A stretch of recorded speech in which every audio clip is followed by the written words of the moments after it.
Hello everyone, मेरा नाम है धीरज कुमार और मैं आप सब लोगों का स्वागत करता हूँ इस क्लास में। देखो, आज का हमारा पेपर नंबर है 2। जैसे कि आप लोगों ने ये पेपर नंबर, अगर जिन लोगों ने मेरी फर्स्ट क्लास अटेंड करी होगी, इसमें मैं पेपर नंबर 1 आपको करवा चुका हूँ। आज हम करेंगे पेपर नंबर 2। तो देखो, पेपर नंबर 2 कैसे करना है, जैसे कि हमने पिछली क्लास में, लास्ट क्लास में फॉलो करी थी स्ट्रेटेजी पेपर नंबर 1 की, सेम स्ट्रेटेजी यहाँ पर ही फॉलो करनी है। इसके अंदर देखो, मैं आपको 10 एक्सपेक्टेड पेपर करवा रहा हूँ। मतलब कि इसके अंदर मैं पूरे 10 ऐसे मॉक पेपर करवाऊंगा जो आपके I B P S P O pre में रीजनिंग सेक्शन के अंदर जो आपके क्वेश्चन करने होते हैं ना, तो आपको पता है 35 क्वेश्चन आते हैं और आपको टाइम अलॉट होता है 20 मिनट्स ओनली। तो इसमें किस तरीके से क्या स्ट्रेटेजी होनी चाहिए, कैसे करना चाहिए, कौन सा क्वेश्चन फर्स्ट अटैम्प्ट करना है, कौन सा क्वेश्चन छोड़ना है, ये सब बताऊंगा। आज पेपर नंबर 2 है, तो चलो करते हैं हम, सेशन को आगे बढ़ाते हैं, देखते हैं क्या है आज के पेपर में। देखो, पेपर स्टार्ट करने से पहले ये बताना चाहता हूँ, अगर आपको पज़ल डिटेल में सीखनी है किस तरीके से पज़ल बनाई जाती है, तो ये मेरी सीरीज़ चल रही है, इसको फॉलो कर लेना। आपको काफ़ी सारी वीडियो वहाँ पे मिल जाएगी। और देखो क्या करना है, देखो जैसे हमने लास्ट क्लास में पेपर करा था, कैसे करा था। देखो, सबसे पहले देखो, मैंने बताया था आपको लास्ट क्लास में भी कि हम, जैसे कि मान लो हमने पेपर स्टार्ट करा और मान लो फर्स्ट नंबर पर ही आपकी पज़ल आ गई, तो आपको पज़ल नहीं करनी, चाहे वो पज़ल आपकी 2 लाइन की क्यों ना हो। इसके पीछे मैंने रीज़न भी बताया था, जिन स्टूडेंट ने लास्ट क्लास अटैम्प्ट करी होगी, मतलब कि अटेंड करी होगी, उन्हें पता होगा। इसका रीज़न ये होता है कि मान लो आपने पज़ल बनाई, आपकी मान लो 2 लाइन की भी वो 3 लाइन की पज़ल है, तो उस पज़ल को बनाने भी आपको 2 मिनट लग जाएगा, कितने भी आप एक्सपर्ट क्यों ना हो। अगर मान लो वो पज़ल बन जाती है तो ठीक है, अगर मान लो वो पज़ल नहीं बनती है, क्योंकि पज़ल में तो कई बार ऐसा होता है कि कोई पॉइंट समझ आए ना आए, और क्या हो सकता है कि कोई आपसे मिस हो जाए, तो वो पूरे मतलब कि फिर 2 मिनट आपके बर्बाद हो गए। या तो आप उन 2 मिनट को मतलब कि अब उस पज़ल को करो ही मत, आगे बढ़ो। पर आगे बढ़ोगे तो मन में ये रहेगा कि हाँ, मेरे 2 से 3 मिनट बर्बाद हो गए। अगर इसको रीचेक करने जाओगे, जब आदमी रीचेक करता है इसको, मतलब पज़ल को, तो वो आराम आराम से करता है, तो फिर उसको फिर 2 मिनट और लग जाएंगे, तो मतलब आपके 5 मिनट तो बर्बाद हो गए। तो इसका पूरा पेपर पर जो क्या कहते हैं इम्पैक्ट एक नेगेटिव पड़ता है। तो कभी भी मैं कहता हूँ पहले पज़ल नहीं करनी है, चाहे पज़ल आपकी पहले नंबर पे हो, चाहे आपकी फर्स्ट, मतलब कोई से भी हो, कभी भी पज़ल मत करना। तो पहले हमें क्या करना होता है, देखो पहले हमें कुछ ऐसे क्वेश्चन ढूंढने होते हैं जो आपके 30 सेकंड में हो जाए या 1 मिनट में हो जाए, क्योंकि पेपर कितना भी क्या कहते हैं हार्ड क्यों ना बनाया हो एग्जामिनर ने, ये प्री एग्ज़ाम है, अगर वो 35 क्वेश्चन दे रहा है, तो वो 10 से 15 क्वेश्चन तो ऐसे देगा जो काफ़ी ईजिली आपके सॉल्व हो जाएंगे। कर शर्त क्या होती है कि हमें ये क्वेश्चन ढूंढने होते हैं। ऐसा नहीं कि हमने पहले ही पेपर खोला, मतलब पहले ही क्वेश्चन खोला उसमें आपको इजी मिल गया, और जनरली नहीं होता पहला क्वेश्चन कभी भी इजी। तो वो ढूंढना पड़ता है, तो हमें 4 से 5 मिनट में 8 से 9 क्वेश्चन करने होते हैं। जब हम 4 से 5 मिनट में 8 9 क्वेश्चन कर लेते हैं, तो हमारा कॉन्फिडेंस काफ़ी बूस्टअप हो जाता है। फिर इसके बाद हमें मतलब कि अगर पेपर मान लो हमारा मॉडरेट भी है या हाई भी है, तो पूरे के पूरे आपका क्या कहते हैं सारे क्वेश्चन होते जाते हैं, और फिर आप अच्छा अटैम्प्ट कर लेते हैं। तो देखो, अब देखते हैं इस पेपर में क्या है, और देखते हैं। चलो, पहला क्वेश्चन क्या आया है मैं दिखाता हूँ आपको, आज का पेपर कैसा है। मैं पहले क्वेश्चन पे गया, देखो मैंने बताया था अभी आपको, कभी भी पहले पजल सॉल्व नहीं करनी। और एग्जामिनर क्या कहता है, 99% वो पहले क्वेश्चन को पजल के रूप में ही देता है। वो इसलिए देता है ताकि ज़्यादातर बच्चे इसको क्या कहते हैं अटैम्प्ट करने लग जाएं, और उसको पहली पजल जर्नली कठिन भी देता है वो थोड़ी, ऐसा ज़रूरी नहीं है मगर होता है जनरली ऐसा। तो आपको करना क्या, तो मैंने बताया था कभी भी पहला क्वेश्चन आए, मतलब पहला क्या, कभी भी पजल को सॉल्व नहीं करना है, स्किप करना है। तो देखो, स्किप करने का तरीका ये है कि आप ऐसे नहीं कि देखिए पजल तो आप आगे चलेंगे, क्योंकि स्किप करने का मतलब ये है फ़िलहाल हम स्किप कर रहे हैं, इसके बाद हमें इस पजल को अटैम्प्ट तो करना ही है, क्योंकि हम सारे क्वेश्चन तो मतलब कि 10 12 क्वेश्चन से तो सिलेक्शन नहीं होगा, तो हमें कम से कम 25 प्लस तो लेके चलना ही है। तो देखो क्या करना होता है, देखो आपको जब एग्ज़ाम देने जाओगे तो एक रफ सीट मिलती है, तो उसमें एक साइड में स्टोर कर लेना। जैसे कि पहली पजल आई, आपने लिखा क्वेश्चन 1 2 5, जल्दी जल्दी और थोड़ा पढ़ लेना, इसका ओवरव्यू ले लेना। मतलब कि 10% है, ठीक है, नाम दे रखे हैं सिटिंग इन अ रो, ठीक है, और फेसिंग नॉर्थ। मतलब ये 10 मेंबर है, ऐसे कर सकते हो आप, रो बना सकते हो, 10 मेंबर है और सारे नॉर्थ हैं। तो इसको अभी हम छोड़ देंगे, ठीक है, मतलब इसको फ़िलहाल छोड़ेंगे, स्किप कर देंगे, और बाद में इसको हम अटैम्प्ट करेंगे। फिर हम सेकंड क्वेश्चन पे जाते हैं, देखते हैं कोई पेपर में कोई मतलब कि इजी क्वेश्चन आया हो जो हमारा 30 सेकंड में हो जाए या 1 मिनट में हो जाए। तो हम आगे गए, हमारे 5 क्वेश्चन जैसे ही स्किप हुए, तो मैं छठे पे गया, मैंने छठे पे क्या देखा, छठे पे देखा फिर पजल है। अब अगेन आपको क्या करना है, इसको स्टोर कर लेना है, मतलब कि आपको 5 से 10 सेकंड इस पर इन्वेस्ट करना है, ताकि आपको पता चले कि कौन सी पजल आई है। तो मैंने अगले आपको क्वेश्चन लिखा 6 से क्वेश्चन नंबर 10, थोड़ा सा ओवरव्यू ले लो, ये पढ़ा, ठीक है, फ्लोर पजल है, 8 फ्लोर है, ठीक है, मतलब 8 फ्लोर है, वेरिएबल नहीं है, तो मैंने लिखा ऐसे 8 फ्लोर की एक पज़ल आई है 6 से 10, आप साइड में लिख लेना। अब मैं नेक्स्ट पे चलता हूँ। ये देखिए अभी तक हम मतलब 10 क्वेश्चन को तो स्किप कर चुके हैं। जैसे ही मैं आगे गया, ये मेरे 10 क्वेश्चन हो गए। ये देखिए फिर अगेन देखा मैंने, फिर पजल आ गई।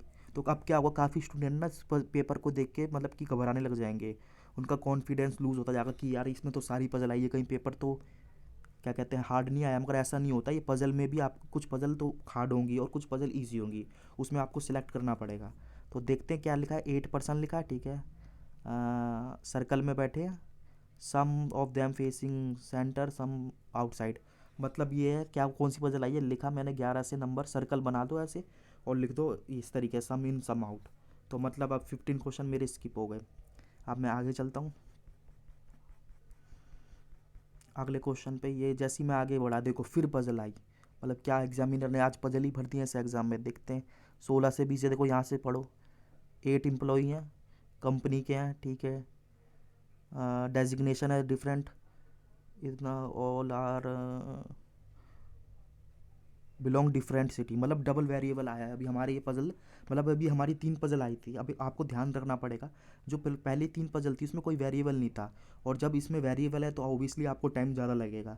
तो आपको साइड में स्टोर करना है ऐसे। 16 से 20 क्वेश्चन आया है एक।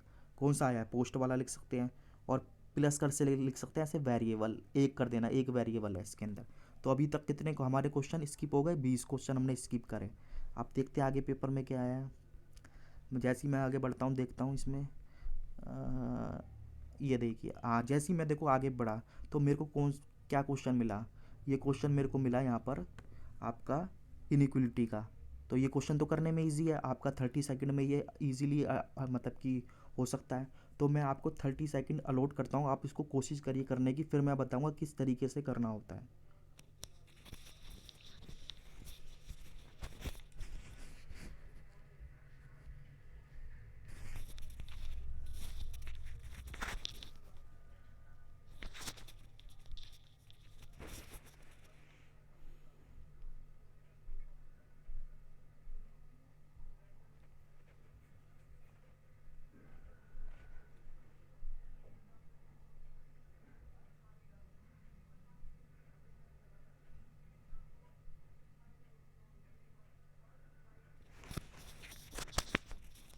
चलो ट्राई करते हैं। देखो इस पेपर में क्या है, इस पेपर में मेरे को करवाने का ऑब्जेक्टिव आपको क्वेश्चन कराना नहीं कि मैंने आपको 35 क्वेश्चन करवा दिए। मैं इसको मतलब पेपर के अंदर क्वेश्चन तो करवाऊंगा, साथ में मैं आपको कॉन्सेप्ट्स भी सिखाऊंगा, ताकि अगर किसी स्टूडेंट का कॉन्सेप्ट्स वीक हो तो वो यहाँ पर कॉन्सेप्ट्स भी सीख सके। तो देखते हैं, देखो ये इनक्लूडिव होता है। इस पहले तो इसके अंदर कुछ सिंबल होते हैं, वो आपको पता होगा, जिनको नहीं पता है मैं बता देता हूँ थोड़ा सा इसका बेसिक। देखो मान लो जैसे कि एक स्टेटमेंट दे रखी है, यहाँ पर ए दे रखा है, फिर ग्रेटर देन का साइन लगाया, फिर बी दे रखा है, ग्रेटर इक्वल सी, फिर इक्वल का लगाया डी, फिर सिमोलर का लगाया यहाँ पर ई। तो देखो जब इस तरीके के साइन होते हैं तो आप देखो, ये देखो पहले मैं ए से चलता हूँ, ए से चलता हूँ कि यहाँ तक डी तक। जब मैं ए से डी चलूँगा और देखो ये सारे के सारे साइन ना एक ही है, मतलब कि सीरीज ब्रेक नहीं। सीरीज ब्रेक का मतलब ये होता है एक ही तरफ इनका फेस है, मतलब ये बड़ा है तो ये भी देखो बड़ा ग्रेटर है, देखो ये फेस आ गया ना ये। और इसका तो इक्वल का तो कोई फेस नहीं है, तो ये दोनों तरफ काउंट होता है, तो ये एक ही तरफ है। अगर मान लो यहाँ पर सिमोलर आ गया, अब यहाँ से यहाँ काउंट करोगे ना, यहाँ से यहाँ, तो देखो इनका फेस अलग हो गया है। ये ग्रेटर है, देखो ये इस तरफ मुँह है इसका, इसका इस तरफ है, तो इसको हम सीरीज ब्रेक कहते हैं। तो अब क्या है, देखो ए से लेके मैं डी के बीच में कंपेयर करूँगा तो देखो इसमें साइन होते हैं, 3 साइन होते हैं। तो पहला होता है आपका ग्रेटर, पहला नंबर। दूसरा होता है आपका ग्रेटर इक्वल। तीसरा होता है आपका इक्वल। मान लो एक सीरीज़ है, जैसे मैंने ए से लेके डी तक एक सीरीज़ मान ली, इस ये सीरीज़ में 3 साइन है अवेलेबल है। तो मान लो अगर 3 साइन अवेलेबल हैं तो सबसे पहले प्रेफरेंस किसको देंगे, मतलब कोई सी भी साइन अवेलेबल है, 3 कोई सी भी हो सकते हैं, चाहे इनमें से 2 हों चाहे एक हो, तो सबसे पहले हम प्रेफरेंस देते हैं ग्रेटर को। मतलब कि ए से अगर हम सी के बारे में कुछ भी कहना चाहें या डी के बारे में कहना चाहें तो हम ए ग्रेटर इक्वल टू सी कहेंगे, ठीक है। प्रेफरेंस इसको दिया जाएगा अगर ये साइन अवेलेबल है तो। अगर ये साइन अवेलेबल नहीं है, मान लो ये दिया ही नहीं है, मान लो ये यहाँ पर साइन नहीं दिया है, तो अब आपके पास कौन सा बचा। मान लो इधर ग्रेटर इक्वल ही दिया है, ग्रेटर इक्वल है और इक्वल है। जब ग्रेटर इक्वल और इक्वल होता है तो कौन सा प्रेफरेंस देते हैं, तो सेकंड नंबर पे प्रेफरेंस देते हैं इसको, मतलब कि इस साइन को कंसीडर करेंगे। अगर हमें ए से सी के बारे में, अभी मैं ए से सी के बारे में बता रहा हूँ, ए से सी के बारे में बताना होगा तो आप कहोगे ए ग्रेटर इक्वल है सी के। ठीक है, अगर मान लो ग्रेटर इक्वल भी नहीं दे रखा तो आपका ए की साइन बचता है इक्वल, तो उसमें प्रेफरेंस किसको दोगे आप, जो बचा है उसी को दोगे। तो ये इस तरीके का होता है, ये इसमें ज़्यादा कॉन्सेप्ट्स नहीं होते हैं।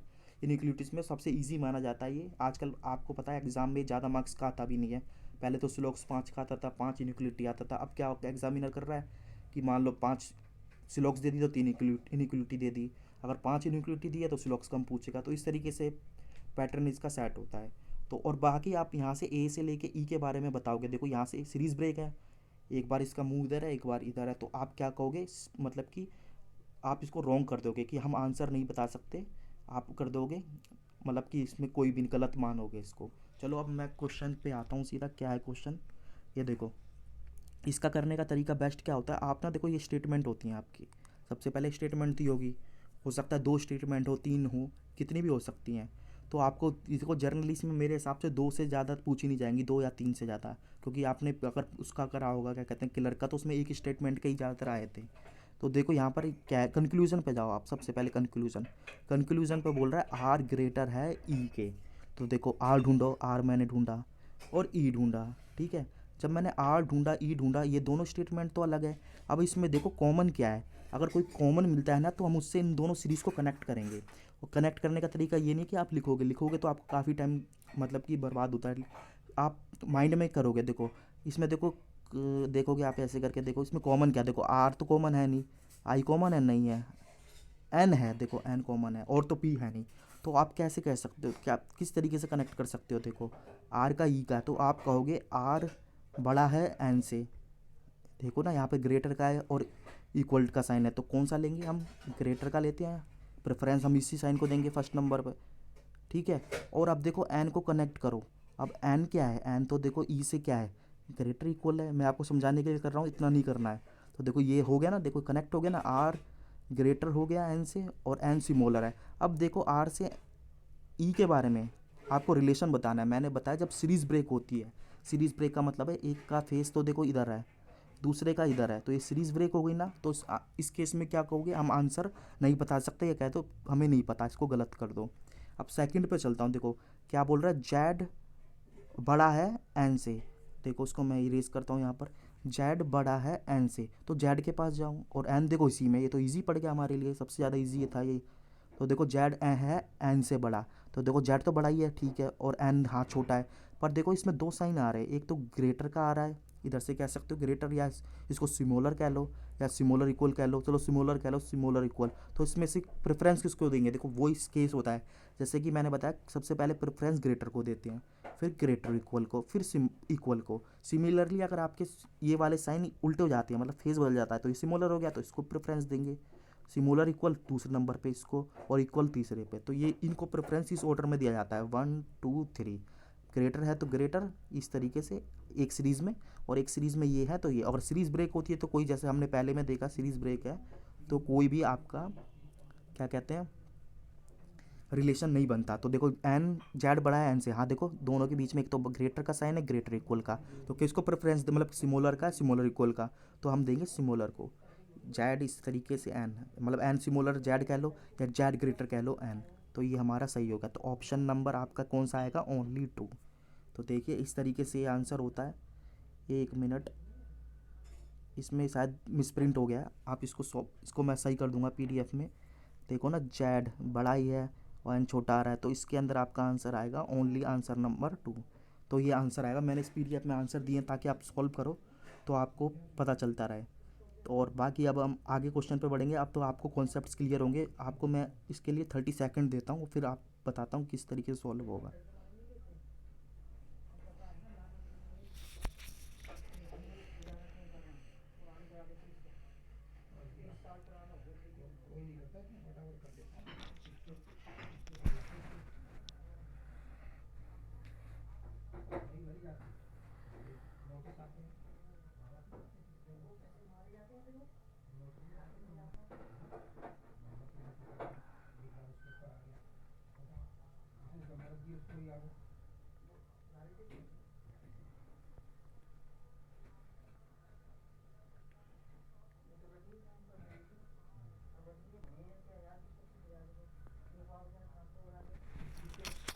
चलो टाइम होता है इसका पूरा कंप्लीट, मैं बताता हूँ किस तरीके से।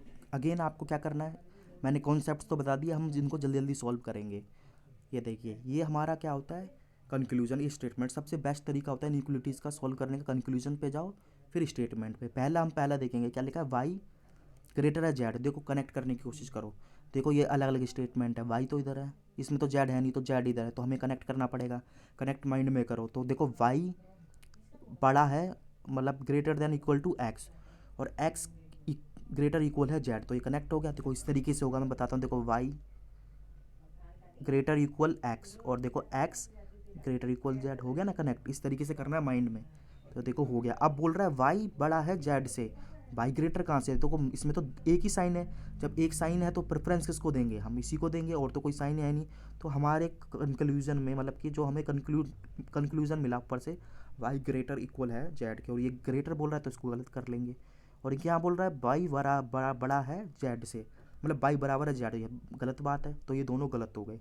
अब क्या होगा, ज़्यादातर स्टूडेंट इसको गलत करके छोड़ देंगे, क्योंकि उन्होंने काफ़ी रटा होता है कि आपको क्या कहते हैं, आइदर और के लिए 3 साइन होते हैं। ऐसा नहीं है, आइदर और के लिए 3 साइन की रिक्वायरमेंट तो होती है, पर आप ये देखो कितने, यहाँ पर कितनी रिक्वायरमेंट है। देखो आपको इसको देखो, मैं इसको दोबारा सोल्व करके बताता हूँ। देखो यहाँ पर लिख लेते हैं। चलो देखो वाई और जेड से करना है, तो हम सीधा कहेंगे वाई ग्रेटर इक्वल है किससे, जेड से। यही तो मतलब है इसका, ठीक है, क्योंकि इनके बीच में ये साइन है तो यही लेंगे।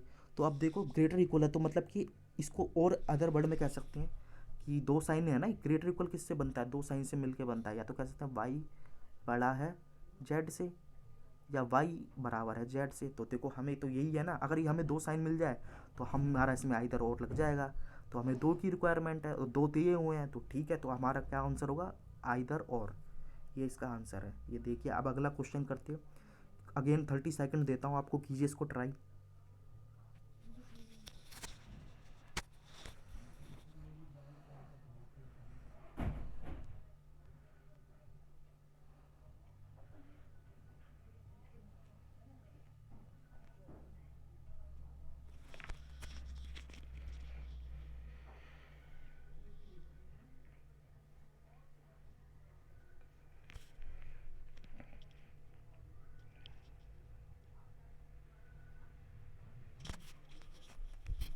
चलो ट्राई करते हैं। देखो सबसे पहले हमें जाना है कंक्लूजन पर, और ये स्टेटमेंट है, क्या बोल रहा है, डी बड़ा है सी से, डी ग्रेटर है सी से। देखो डी ये रहा, और देखो सी ये रहा, ठीक है।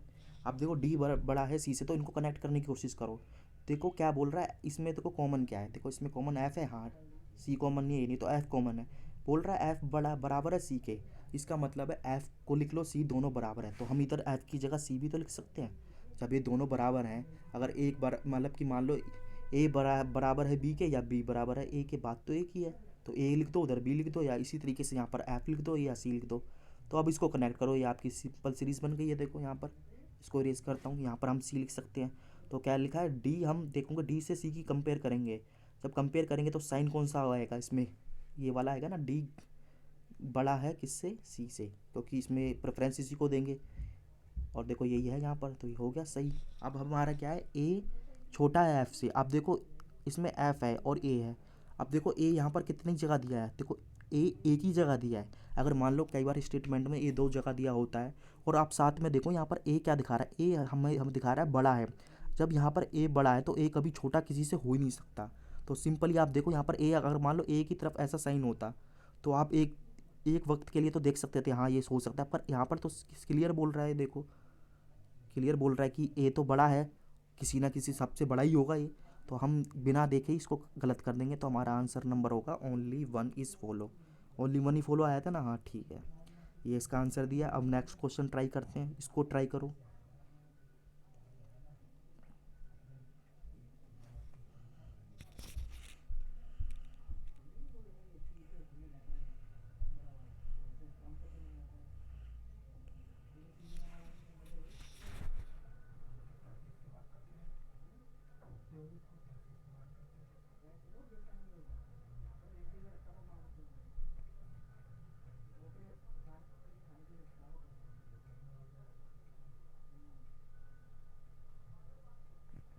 चलो ट्राई करते हैं इसको। कंक्लूजन पे जाऊँ,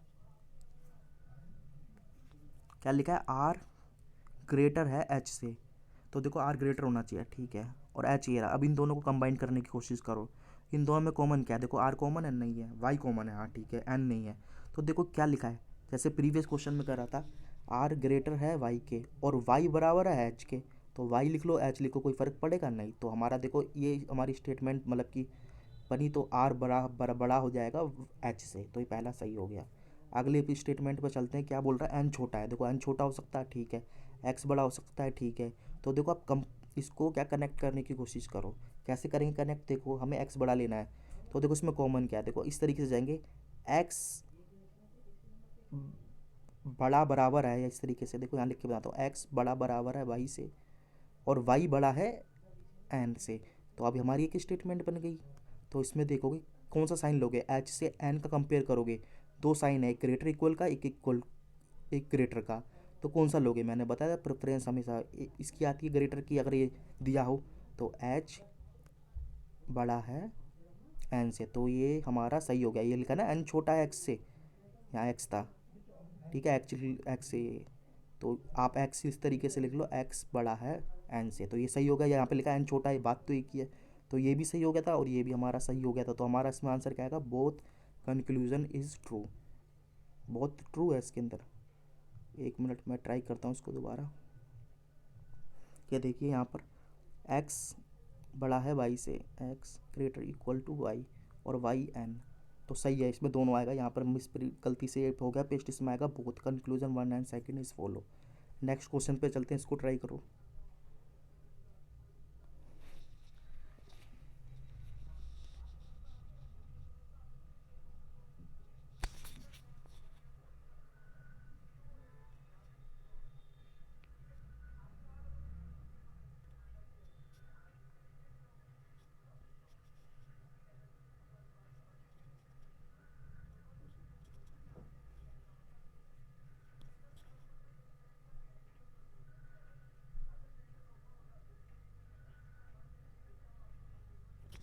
चलो ट्राई करते हैं, देखो क्या बोला है, देखो इसमें कंक्लूजन जी बड़ा है आई से, तो देखो जी इधर देखो जी बड़ा बराबर है और देखो जी छोटा है, तो उसमें हमें चेक करना पड़ेगा, जी दो जगह है, तो देखो इस पर कॉमन ढूंढो दोनों को, जी और आई का, देखो जी ये रहा आई ये रहा, देखो इससे आप जाओगे, इस वाले से जाओगे, तो इधर तो क्या बोल रहा है जी, ये देखो आई ग्रेटर है जी से, इन दोनों के बीच में साइन कौन सा आएगा, ग्रेटर का आएगा ना, ग्रेटर और ग्रेटर इक्वल का है, तो यहाँ तो उल्टा हो गया, मगर आप इसको यहाँ से भी चेक करना पड़ेगा, इसमें जी दो बार दिया है, तो आप ऐसे जाओगे जी बड़ा है किससे, के से, ठीक है, देखो जी बड़ा है, बड़ा इक्वल है जे से, और इधर कनेक्ट करने के लिए कोई पॉइंट है, आप देखो कॉमन क्या है, देखो जी यहाँ पर ये है, जी ही कॉमन है, तो आप यहाँ पर क्या लिख सकते हो, देखो यहाँ जी लिखो के लिखो, ही फ़र्क पड़ेगा नहीं, ले पड़ेगा, और यहाँ पर क्या आएगा, जी बड़ा है आपका, बड़ा बराबर है जे से। आप देखो कोशिश करने की, कनेक्ट करने की, देखो जी बड़ा है आई से, नहीं आएगा, ये गलत हो गया। सेकंड में देखो जी छोटा है, हाँ देखो जी छोटा आ रहा था, तो हमारा ऑप्शन नंबर 2 इसका आंसर होगा। तो देखो इस तरीके से हमने ये क्वेश्चन करे, ये क्वेश्चन काफ़ी इजी होते हैं, इनको करने में हार्डली आपको मतलब मैक्सिमम आपको कितना टाइम लगेगा, मैक्सिमम आपके 2 मिनट लगेंगे, क्योंकि मैंने आपको यहाँ पर कॉन्सेप्ट्स भी समझाए थे, तो इसलिए आपको टाइम लगा होगा यहाँ पे, बाकी एक बार कर लोगे तो आपको बहुत जल्दी हो जाएगा। तो देखो 2 मिनट में हमने 5 क्वेश्चन कर लिए, जिसमें हमारी 4 पजल आई थी। हम आगे सर्च करेंगे कोई और क्वेश्चन मिलता है नहीं मिलता। देखो जैसे ही मैं आगे गया, यहाँ पर मैं जैसे ही आगे गया, देखा मैंने क्या कौन सा क्वेश्चन है, 26 से 28 यानी कि 3 क्वेश्चन आए हैं, और देखो थोड़ा पढ़ो किसके हैं, ये आपके हैं ब्लड रिलेशन के, ठीक है। आप चाहो इसको कर सकते हो, नहीं तो लास्ट के लिए छोड़ सकते हो। देखते हैं आगे, देखते हैं पेपर में और क्या आया है। देखिए मेरे हिसाब से इसको फ़िलहाल आप स्किप कर दो, क्योंकि अगर मान लो लास्ट में आपके पास 2 या 2.5 मिनट बचते हैं, तो उसमें पजल तो हो नहीं पाएगी। जब पजल नहीं होगी तो ये क्वेश्चन आपका काम आएगा नहीं तो आपको खाली बैठना पड़ेगा। तो मैंने 3 क्वेश्चन इसके स्किप कर दिए। मेरे पास अगर टाइम मान लो लास्ट में 2 मिनट ही बचते हैं, तो मैं इस क्वेश्चन को ट्राई करूँगा। अगर मान लो ज़्यादा टाइम बचता है तो मैं पजल पे जाऊँगा। तो मैंने ये स्किप कर दिया, आपके पेपर मिला होगा उस पर लिख लेना। अब ये जैसे ही स्किप करा तो मैं आगे चलता हूँ। 3 क्वेश्चन थे, ये देखिए, ये क्वेश्चन मैंने लास्ट बार भी करवाया था। देखो इसमें बोल रहा है how many such pair of letter are there in a word march, each of has as many letter between then in a word as in the English alphabet. इसका मतलब है, ये वर्ड दिया हुआ है आपको MARCH, मार्च, इसमें कितने ऐसे अल्फ़ाबेट है जितने इंग्लिश में है। मतलब कि मैंने आपको बताया था इसके अंदर हम इंक्रीज़ करते हैं, या तो आप इनकी प्लेस वैल्यू लिख लो। आप मान लो अगर ज़्यादा बड़ा हो करे तो प्लेस वैल्यू लिख लो, छोटा हो तो आप खुद काउंट कर सकते हो। और ये यहाँ पर कहीं लिखा नहीं है कि बैकवर्ड काउंट करना है या फॉरवर्ड डायरेक्शन में, तो आपको दोनों को होगा, यानी कि ए से काउंट करोगे तो यहाँ भी आगे बढ़ोगे और पीछे भी बढ़ोगे, और हमेशा इंक्रीज़ लेना है। जैसे ऐसे नहीं कि जैसे मान लो यहाँ पे सी लिखा है, यहाँ तो आपने डी लिख लिया, यहाँ से सी से बी, ऐसे नहीं होता, हमेशा इंक्रीज़ लेते हैं। देखो मैं बताता हूँ कैसे करना है। देखो एम है, एम के बाद क्या आता है एन, इधर एन होना चाहिए था तो पेयर बनता, तो एन है नहीं। इसी तरीके से M N O P Q, M के बाद एन होना चाहिए, M N O P Q, तो इस तरीके से तो है नहीं, यहाँ पर एम के बाद एन नहीं है, यहाँ पर ओ नहीं है, यहाँ पे पी नहीं है, तो नहीं बनेगा ये, एम से कोई पेयर नहीं बनेगा। आप ए से चलाओ, ए से आगे चलेंगे, ए के बाद बी आना चाहिए, इधर तो कुछ और लिखा है, इधर सी आना चाहिए, ए के बाद आना चाहिए देखो आपका, ए के बाद बी और सी, तो एक पेयर बन गया हमारा, ए के बाद बी और सी, ए के बाद बी और सी और डी, तो एक पेयर बन गया है। देखो ए के बाद बी आना चाहिए, इधर तो बी नहीं है मगर इधर तो सी है, तो पेयर बन गया। इधर डी नहीं बनेगा। अब ए से इधर बी चलोगे, ए से इधर बी आना चाहिए, इधर एम नहीं बना। आप चलोगे आर से, है ना, आर के बाद क्या आता है, L M N O P Q, R के बाद आता है एस और टी नहीं है, आर के बाद एस और टी नहीं है, सी बनेगा। सी से चलोगे, सी के बाद डी होना चाहिए, डी नहीं है।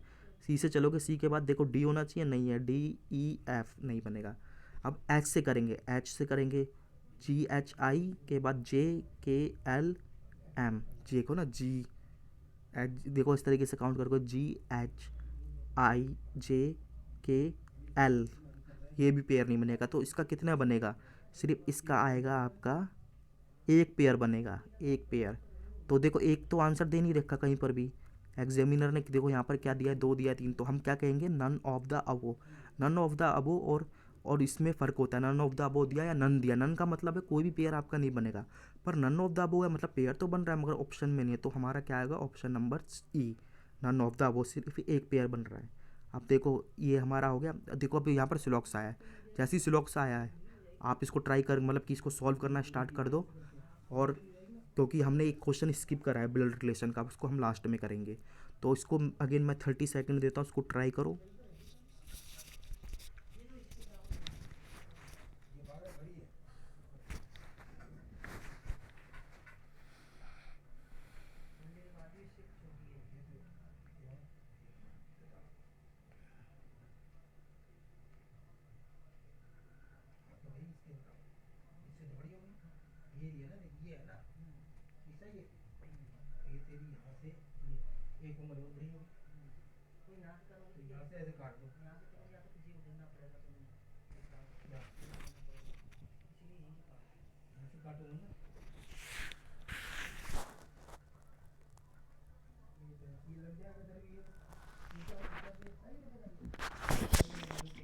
चलो उसको सॉल्व करते हैं। देखो इसमें क्या दिया है, इसमें स्टेटमेंट और कंक्लूजन। हम सबसे पहले स्टेटमेंट में जाएंगे सिलॉक्स में, और देखो दो स्टेटमेंट है। लास्ट क्लास में आपको मैंने 3 स्टेटमेंट के कराए थे, एग्जामिनर ने अब 2 स्टेटमेंट के दिया है, हो सकता है किसी वजह से दिया हो यहाँ पर। चलो करते हैं, मैं आपको बताता हूँ सीधा। एटलीस्ट, एटलीस्ट का मतलब आपको मैंने लास्ट क्लास में बताया, एटलीस्ट मतलब सम की तरह ट्रीट करते हैं। यहाँ लिखा है एटलीस्ट ए आर बी, तो आप इसको क्या पढ़ोगे, सम ए आर बी, इस तरीके से सम का सर्कल इस तरीके से बनता है, सम ए इज बी, मतलब कुछ ए बी है, तो ये सम आ गया। अगला है एटमोस्ट, देखो जैसे एटलीस्ट होता है, सिमिलर में आपका एटमोस्ट होता है, तो बोल रहा है एटमोस्ट बी आर सी, आप इसको रीड करोगे at some B R C, तो बी आर सी इस तरीके से बनाओगे, ये देखो बी से सी का ही बनाना है इस तरीके से।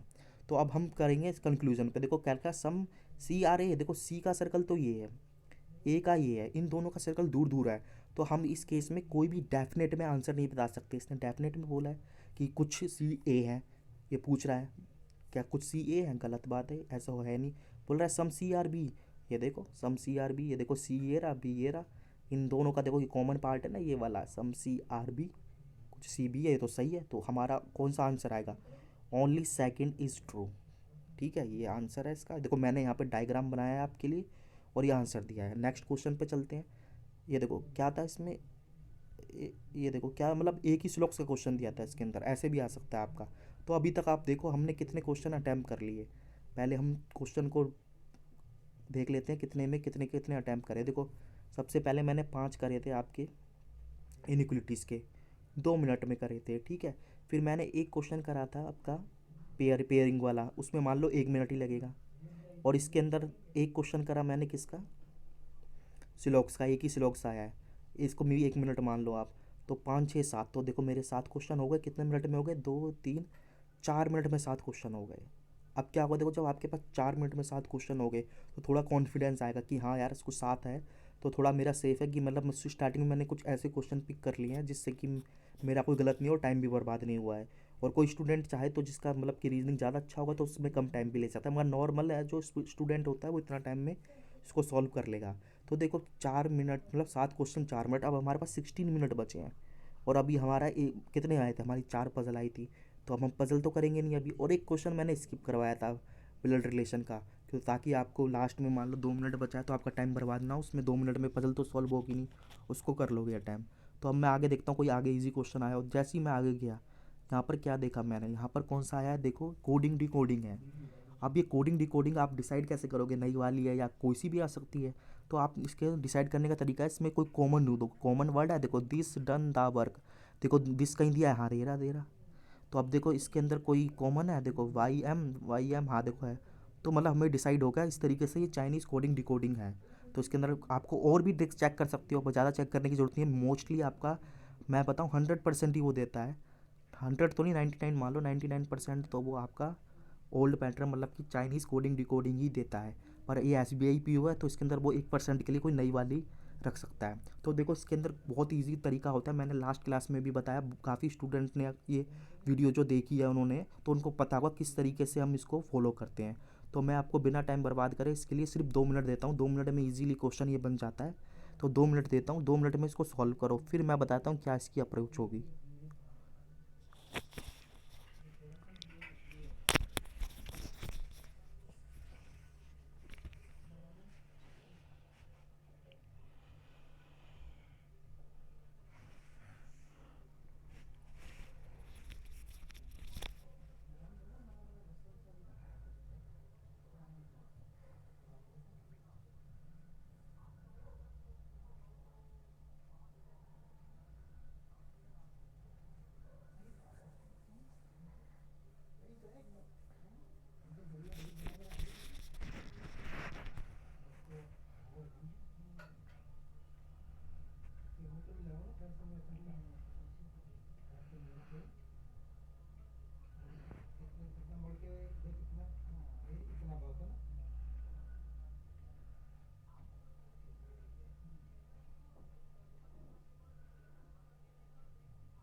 चलो सॉल्व करते हैं, 2 मिनट हो गए, देखते हैं कि देखो किस तरीके से इसको क्या अप्रोच होनी चाहिए। देखो ये पे जब भी क्वेश्चन आता है तो ज़्यादातर स्टूडेंट क्या करते हैं, जैसे कि ये 4 लाइन दे रखी हैं, वर्ड कितने हैं, 4 है, इसमें भी हैं 4, इसमें भी 4, इसमें भी। तो वो पूरा पेपर पे ना पहले इसको नोट करते हैं, जैसे ये सामने लिखा है मेरे, वो सीधा लिखेंगे दिस डन द वर्क, ये YMKJ इस तरीके से। और फिर क्या करते हैं, जैसे दिस यहाँ पर है, दिस यहाँ पर है, तो दिस के लिए ये यहाँ पर दिस करा, यहाँ दिस करा, यहाँ YM आ रहा था शायद, YM। फिर डन देखा, डन डन इनमें है दोनों में, तो इसके लिए ऐसे कर लेंगे, ऐसे इस तरीके डन ये रहा, ये कोड मिल गया। तो देखो इसका क्या एक साथ KJ है इस तरीके से, उसके लिए कोई अलग के लिए अलग सिंबल बनाएंगे। फिर ऐसे करेंगे, क्योंकि बुक्स में भी ऐसे ही दिया होता है, तो आपको ऐसे फॉलो नहीं करना है। ऐसे करोगे तो देखो आप ऐसे करते हो क्या होता है, देखो पहले तो आपने ये लिखा इतना सारा, फिर इसके कोड लिखे, इसको लिखने में कितना टाइम लगेगा, काफ़ी सारा लगेगा। फिर क्या करते हो, लिखने के बाद आप इस तरीके से इससे डिसाइड करते हो ये इसका है, ये इसका है। फिर यहाँ पर सर्कल बनाओगे, यहाँ पर रेक्टेंगल बनाओगे, मतलब अलग अलग तरीके बनाओगे किस तरीके से, ये इसका है, ऐसे ऐसे नहीं करना। ऐसे करोगे ज़्यादा टाइम लगेगा, 2 मिनट में कभी नहीं हो पाएगा और गलत होने के चांस ज़्यादा होते हैं। देखो लास्ट क्लास में मैंने आपको बताया था इसका तरीका क्या होता है, आज फिर बताता हूँ। इसके लिए देखो क्या होता है, वर्ड होते हैं ना, जो वर्ड जैसे पहली लाइन में वर्ड है तो आप एक टेबल फॉर्मेट कर लो, इस तरीके से टेबल बना लो, या टेबल भी मत बनाओ, आपको रफ पेपर मिला होता है तो सीधा लिखो। यहाँ पर लिखा जैसे मैंने दिस, ठीक है, फिर लिखा ऐसे डन, फिर दा लिखा इस तरीके से, फिर वर्क लिखा। तो पहली लाइन के तो सारे आएंगे, कोई रिपीटेड नहीं है। फिर रिपीटेड वर्ड को छोड़ना, देखो ऑल आया लिया था हमने, नहीं तो ऑल ऐसे लिख दो। फिर देखो आर लिखा था तो नहीं, आर उसके नीचे लिख दो। फिर दा लिखा था तो दा यहाँ लिख दिया था, तो अब छोड़ दो दा। नन लिखा था, तो इस तरीके से टेबल जनरेट करनी होती है। देखो मैंने अगली स्लाइड में यहाँ पर लिखा है, ये देखो, ये देखो इस तरीके से आपको टेबल जनरेट करनी होती है। इसका देखो फ़ायदा क्या होता है, देखो मैं बताता हूँ इसका फ़ायदा क्या होता है। एक तो आपका ना जो वर्ड होते हैं रिपीटेड वो हट जाते हैं। अभी कितने थे, देखो 4 8 12 16 वर्ड थे। तो कई स्टूडेंट को लग रहा होगा देखने में यार 16 को कोई कोड हमें फाइंड करने हैं, तो उसको थोड़ा अजीब सा लग रहा होगा। पर मैंने यहाँ पर देखो लिख लिया, देखो दिस डन द वर्क जिस तरीके से बताया। देखो अगला ऑल लिख दिया, आर लिख दिया, दा लिखा नहीं क्योंकि दा पहले पे रिपीट हो गया था। नन नहीं लिखा था, नन मैंने लिख दिया यहाँ तक, ठीक है। अब देखो इफ़ नहीं लिखा था तो इफ़ लिख दिया। अब देखो दिस तो रिपीट हो गया तो दिस मैंने नहीं लिखा। डू रिपीट नहीं हुआ तो देखो डू लिख दिया। नन डू हो गया, और नन नन रिपीट हो गया तो छोड़ दिया। फिर देखो अगले में गया मैं, फोर्थ लाइन में डन लिख दिया था, डू लिख दिया था, आर लिख लिया था, नो नहीं लिखा था तो नो मैंने लिख दिया। तो देखो अब कितने वर्ड है, 1 2 3 4 5 6 7 8 9 10, मतलब कि अभी 10 वर्ड के आपको कोड फाइंड करने हैं। तो आप तो सोचोगे ये तो इजीली हो जाएगा, पर यहाँ पर आप करते तो ऐसे लगता है आपको 12 के कोड मतलब 16 के कोड करने हैं। तो आप कुछ नहीं करना होता। देखो अब मेरे पास टेबल बन गई, तरीका वही होता है जो प्रीवियस क्लास में बताया था। सबसे पहले पहला वर्ड मैंने यहाँ से ले लिया, या यहाँ से ले लो, कोई फ़र्क नहीं पड़ता फिलहाल तो, क्योंकि अभी सारे वर्ड करने। तो दिस कहीं कॉमन है, देखो दिस के लिए मैं जाऊँगा पहली लाइन का कंपेयर करूँगा दूसरी से, फिर पहली का करूँगा मैं तीसरी से, फिर पहली का करूँगा फोर्थ से। इस तरीके से कंपेयर करना होता है। तो पहले का देखो दिस इसमें है, देखा नहीं है छोड़ दो। फिर दिस पहले का दूसरे से हुआ, नहीं मिला, पहले का तीसरे से करो। दिस है, हाँ देखो दिस ये रहा, दिस ये रहा। अब इन दोनों में कॉमन देखो, मगर साथ में देख लेना कोई और वर्ड कॉमन ना हो। अगर कोई और वर्ड कॉमन होगा तो उसको स्किप कर देना, क्योंकि इसके अंदर पॉसिबिलिटी आ जाती है। फिर उसको छोड़ के दूसरा वर्ड करना। देखो अब इसमें कोई कॉमन है, इफ़ है पहले वाले में, नहीं है। डू है, नहीं है। नन है, नहीं है, मतलब एक ही है रिपीटेड। तो देखो वाई एम का यहाँ आ रहा है, देखो वाई एम इधर आ गया। बाकी आप चेक करने की जरूरत नहीं, क्योंकि हमने ऊपर यहाँ से वर्ड चेक कर लिया ना, तो दोबारा क्रॉस करने के लिए के जे बी देखो एन एफ वो होंगे नहीं, क्योंकि यहाँ पे वर्ड नहीं है तो रिपीट नहीं होगा। तो दिस का क्या आया हमारा, वाई एम, तो इसके सामने ऐसे लिख दो, दिस के सामने वाई एम, आपके पास पेपर होगा। ठीक है, जिस तरीके से लिखा है स्मॉल में लिखा है स्मॉल में लिख लेना वाई एम, इस तरीके से। अब मैं डन पे जाऊँगा, पहले का कंपेयर किससे करूँगा, दूसरे से। डन कहीं है इसके अंदर, नहीं है। पहले में तीसरे में है कर, नहीं है। पहले का फोर्थ में, हाँ इसमें डन है। देखो ये रहा डन और ये रहा डन। डन को करोगे, देखो अब साथ में देख लेना कोई और वर्ड रिपीटेड ना हो। तो डन है, ठीक है। डू है, नहीं है। आर है, नहीं है, तो मतलब एक ही रिपीटेड है तो एक ही कोड आएगा। अब देखो के जे है, देखो पहले ही के जे मिल गया तो हमारी प्रॉब्लम कम हो गई, तो मैंने लिख दिया के जे इस तरीके से। अब मैं जाऊँगा दा पर, दा का इसमें करूँगा, देखो फर्स्ट का सेकंड में दा मिल रहा है, और कोई रिपीटेड आप देखोगे जल्दी जल्दी कोई नहीं है। देखो एन एफ एस में नहीं है, एन एफ तो नहीं, हमारा ए सी है, देखो ए सी मिल गया। किसका मिला था मेरे को अभी, दा का, तो मैंने यहाँ पर लिख दिया ए सी इस तरीके से। अब देखो 4 हमारे पास वर्ड थे, जब 3 कोड मिल गए तो ऑटोमेटिकली फोर्थ का तो कोड मिल जाएगा ना, तो उसकी ढूंढने की जरूरत नहीं है। तो वो क्या था, वर्क, वर्क क्या है हमारा एन एफ। तो देखो पहली लाइन कंप्लीट हो गई। जब हमारी पहली लाइन कंप्लीट हो जाती है ना, तो हम पहली को अब छोड़ देते हैं, और हम दूसरे का कंपेयर किससे करेंगे, तीसरे से या चौथे से, पहले से नहीं करेंगे, क्योंकि पहले में तो सारे कोड हो गए। तो देखो इसमें बचे कौन से हैं, आप यहाँ से देख सकते हो या यहाँ से देख लो। देखो ऑल नहीं लिया, देखो ऑल कहीं कॉमन है इसमें, पहले का किसमें जाएंगे, मतलब कि सेकंड का जाएंगे थर्ड से, तो ऑल तो नहीं है, इसमें भी नहीं है, तो छोड़ दो फिलहाल। अब मैं आगे वर्ड पे चलता हूँ आर पर। आर पहले दूसरे का तीसरे से है कहीं, नहीं है। पर दूसरे के चौथे में जाओगे तो आर कॉमन है, पर साथ में देख लेना और कोई वर्ड तो रिपीटेड नहीं है। ऑल ऑल नहीं है, आर नहीं है, दा नहीं है, आर तो है, दा नहीं है, नन नहीं है। तो एक ही कोड रिपीट होगा, देखो of T M Z N A C, इसमें से कॉमन देखो कौन सा है, ऑफ आ रहा है, ये ऑफ। तो मेरा किसका मिला था अभी आपको, किसका बताया था मैंने, आर का बताया था, हाँ आर का मेरा आ गया ओ एफ। ऑल का मेरे को मिला नहीं अभी। फिर मैं जाऊँगा दा पे, दा हो चुका है, आप देख लो दा हो चुका है। आप यहाँ से कंपेयर यहाँ से कर लो, दिक्कत यहाँ से हो रही है। तो देखो आर के बाद आपको नन का ढूंढना है, तो नन पे जाओ सीधा, नन इधर दूसरा तीसरे में कॉमन है, देख लो दूसरे तीसरे में कोई कॉमन आ रहे हैं और कोई वर्ड तो नहीं है। देखो ऑल नहीं है, आर नहीं है, दा नहीं है, तो एक ही कॉमन है। तो देखो टी एम, टी एम नहीं है, जेड एन, देखो जेड एन आ रहा है तो इसका आ जाएगा जेड एन। इस तरीके से करना है आपको। अब ये सेकंड लाइन भी कंप्लीट हो गई शायद, मेरे हिसाब से हो गई ना। देखो आर का हमने ढूंढ लिया, नन का हमने ढूंढ लिया, दा का हमें पता था। अब देखो अगेन, जब हमें पाँच आर में से तीन कोड मिल गए तो ऑटोमेटिकली एक का कोड मतलब किसका था, ऑल का, हमें मिल जाएगा। ऑल का शायद मेरे हिसाब से है टी एम। इस तरीके से ये टी एम है। अब मैं चलूँगा क्या कहते हैं, थर्ड लाइन का कंपेयर किससे करूँगा, फोर्थ से। और पीछे जाने की ज़रूरत नहीं है, आगे चलते हैं इस तरीके से। इफ़ है कहीं, देखो इफ़ तो कहीं है ही नहीं शायद कॉमन इन दोनों में। दिस है, दिस हो चुका है, आप यहाँ से देख सकते हो। आपको कौन से कोड ढूंढने हैं, इफ़, डू और नो। देखो इफ़ कॉमन नहीं, कॉमन है मतलब कि इसमें कॉमन नहीं है तो अभी मिल नहीं सकता। डू तो है, तो डू ढूंढो। देखो डू है और कोई कॉमन तो नहीं है इसमें, नहीं है इन दोनों में और कोई कॉमन नहीं है डू के अलावा, देखो नहीं है। तो देखो एफ एम कॉमन आ रहा है इसमें, देखो एफ एम है तो डू का आया अभी हमारे पास एफ एम। एंड इफ़ का नहीं आया तो एफ एम डू का है। और फिर डू का देखो, डू का मिल गया। अब देखो नन का, नन का भी हमारे पास नन नहीं है, नन भी मिल गया था। देखो इस लाइन में देखो क्या मिला, नन तो पहले मिल गया था हमें, डू भी मिल गया, दिस दिस हमने पहले ढूंढ लिया था। तो अब एक बचा, इफ़ का क्या आएगा, देखो यहाँ पर देखोगे तो एच टी आएगा आपका इस तरीके से। अब क्या बचा आपके पास, एक वर्ड बचा, डन हो गया था, ठीक है, डू भी हो गया, आर भी आपका हो गया, तो नो बचा है। नो का देख लो उसमें जो बचा है, मेरे हिसाब से के हुआ है। तो देखो ये तरीका होता है करने का, इसका बेस्ट तरीका होता है। मैंने आपको समझाया तो आई होप आपको समझ आया हो इस तरीके से। और देखो अगर आपको डिटेल में चाहिए तो मेरी क्या कहते हैं क्लास यूट्यूब चैनल पे जाओगे ना, वहाँ पर प्लेलिस्ट पड़ी पड़ी हुई है कोडिंग डिकोडिंग, उसमें मैं बेसिक से हाई करवा रहा हूँ।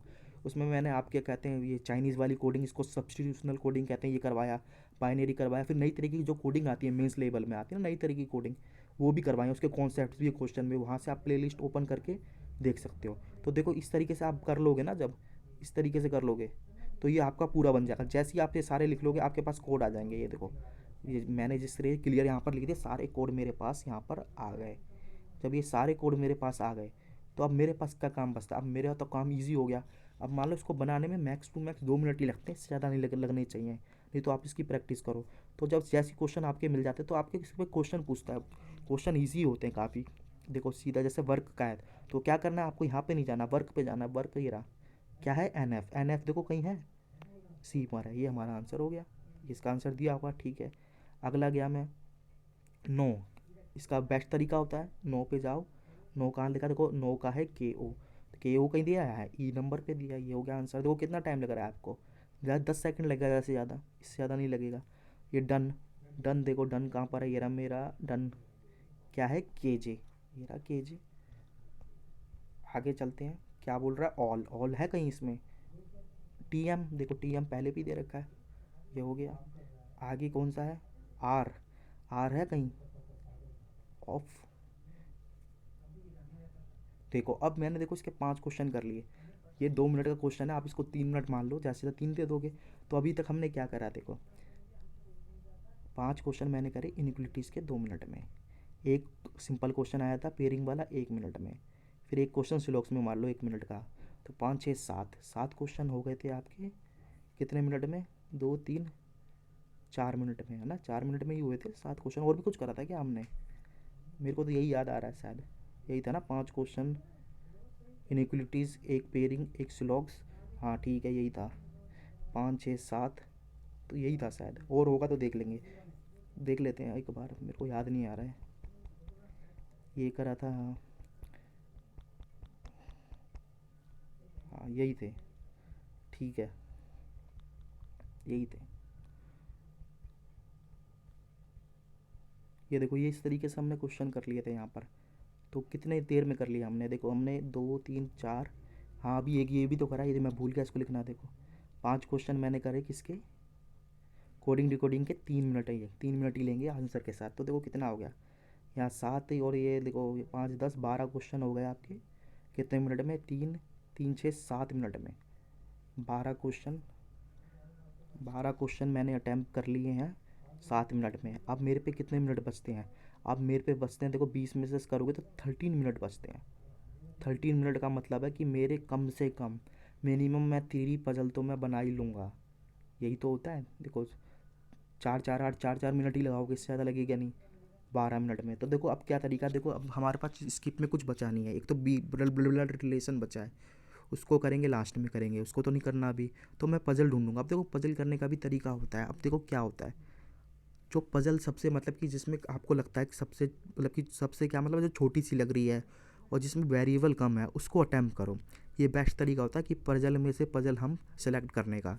तो जहाँ तक मुझे याद है, पहली पज़ल थी ना, जो मेरी पहली पज़ल थी वो रो वाली थी, 10 मेंबर बैठे सारे के सारे नॉर्थ में। दूसरी मेरी पज़ल थी शायद, क्या थी मुझे याद नहीं आ रहा शायद अभी।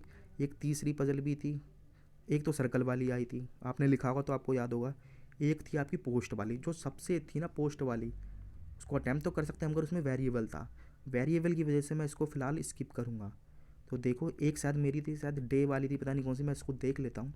तो अब हमें इजी इजी पज़ल ढूंढ के उसमें से सॉल्व करनी है। आप देखो जैसे ही जाओगे आपके पास स्क्रीन होगी, आप सीधा क्लिक कर सकते हो उधर, जो क्वेश्चन छोड़ा होगा उसमें आपने सामने लिखा हुआ। देखो ये तो वो वाली थी, क्या कहते हैं, पोस्ट वाली, इसमें वेरिएबल है। तो ओबियसली आपको इसमें टाइम लगेगा, तो फिलहाल इसको स्किप करो, क्योंकि आप 3 ही पजल कर सकते हो। एक सर्कल वाली थी, हाँ इसको कर सकते हो ईजिली, पर इसमें सम इन सम आउट थे, तो शायद ये थोड़ा सा टाइम ले ले। हाँ ये देखो ये पजल मेरे को ज़रा सही लग रही है करने में। एक तो ये देखो ये वाली थी, क्या है इसका, ये आपकी क्या है, फ्लोर वाली। हाँ इसी को ट्राई करते हैं, और फ्लोर के बाद हम दूसरी पजल कोई देख लेंगे जो ईजी होगी। देखो फ्लोर की है, मैं आपको इसमें ना 3 मिनट ही दूंगा, क्योंकि बार हमारे पास 13 मिनट बचे हैं। 3 मिनट में आप इसको ट्राई करो, फिर मैं इसकी मतलब कि अप्रोच बताऊंगा किस तरीके से इसको सॉल्व करना है।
चलो 3 मिनट कंप्लीट होते हैं। देखो किस तरीके से पजल सॉल्व करनी है, देखो बताता हूँ। देखो अगर आपको डिटेल में पजल चाहिए, मैंने स्टार्टिंग में बताया था मेरी एक सीरीज़ चल रही है 100 पजल, उसके अंदर आप देख लेना। बाकी यहाँ पर बताता हूँ क्या अप्रोच होती है पजल की, किस तरीके से पजल स्टार्ट करनी होती है। आपको कन्फ्यूजन होता है कभी हम फर्स्ट लाइन से करते हैं, कभी सेकंड से, कभी हम फोर्थ से।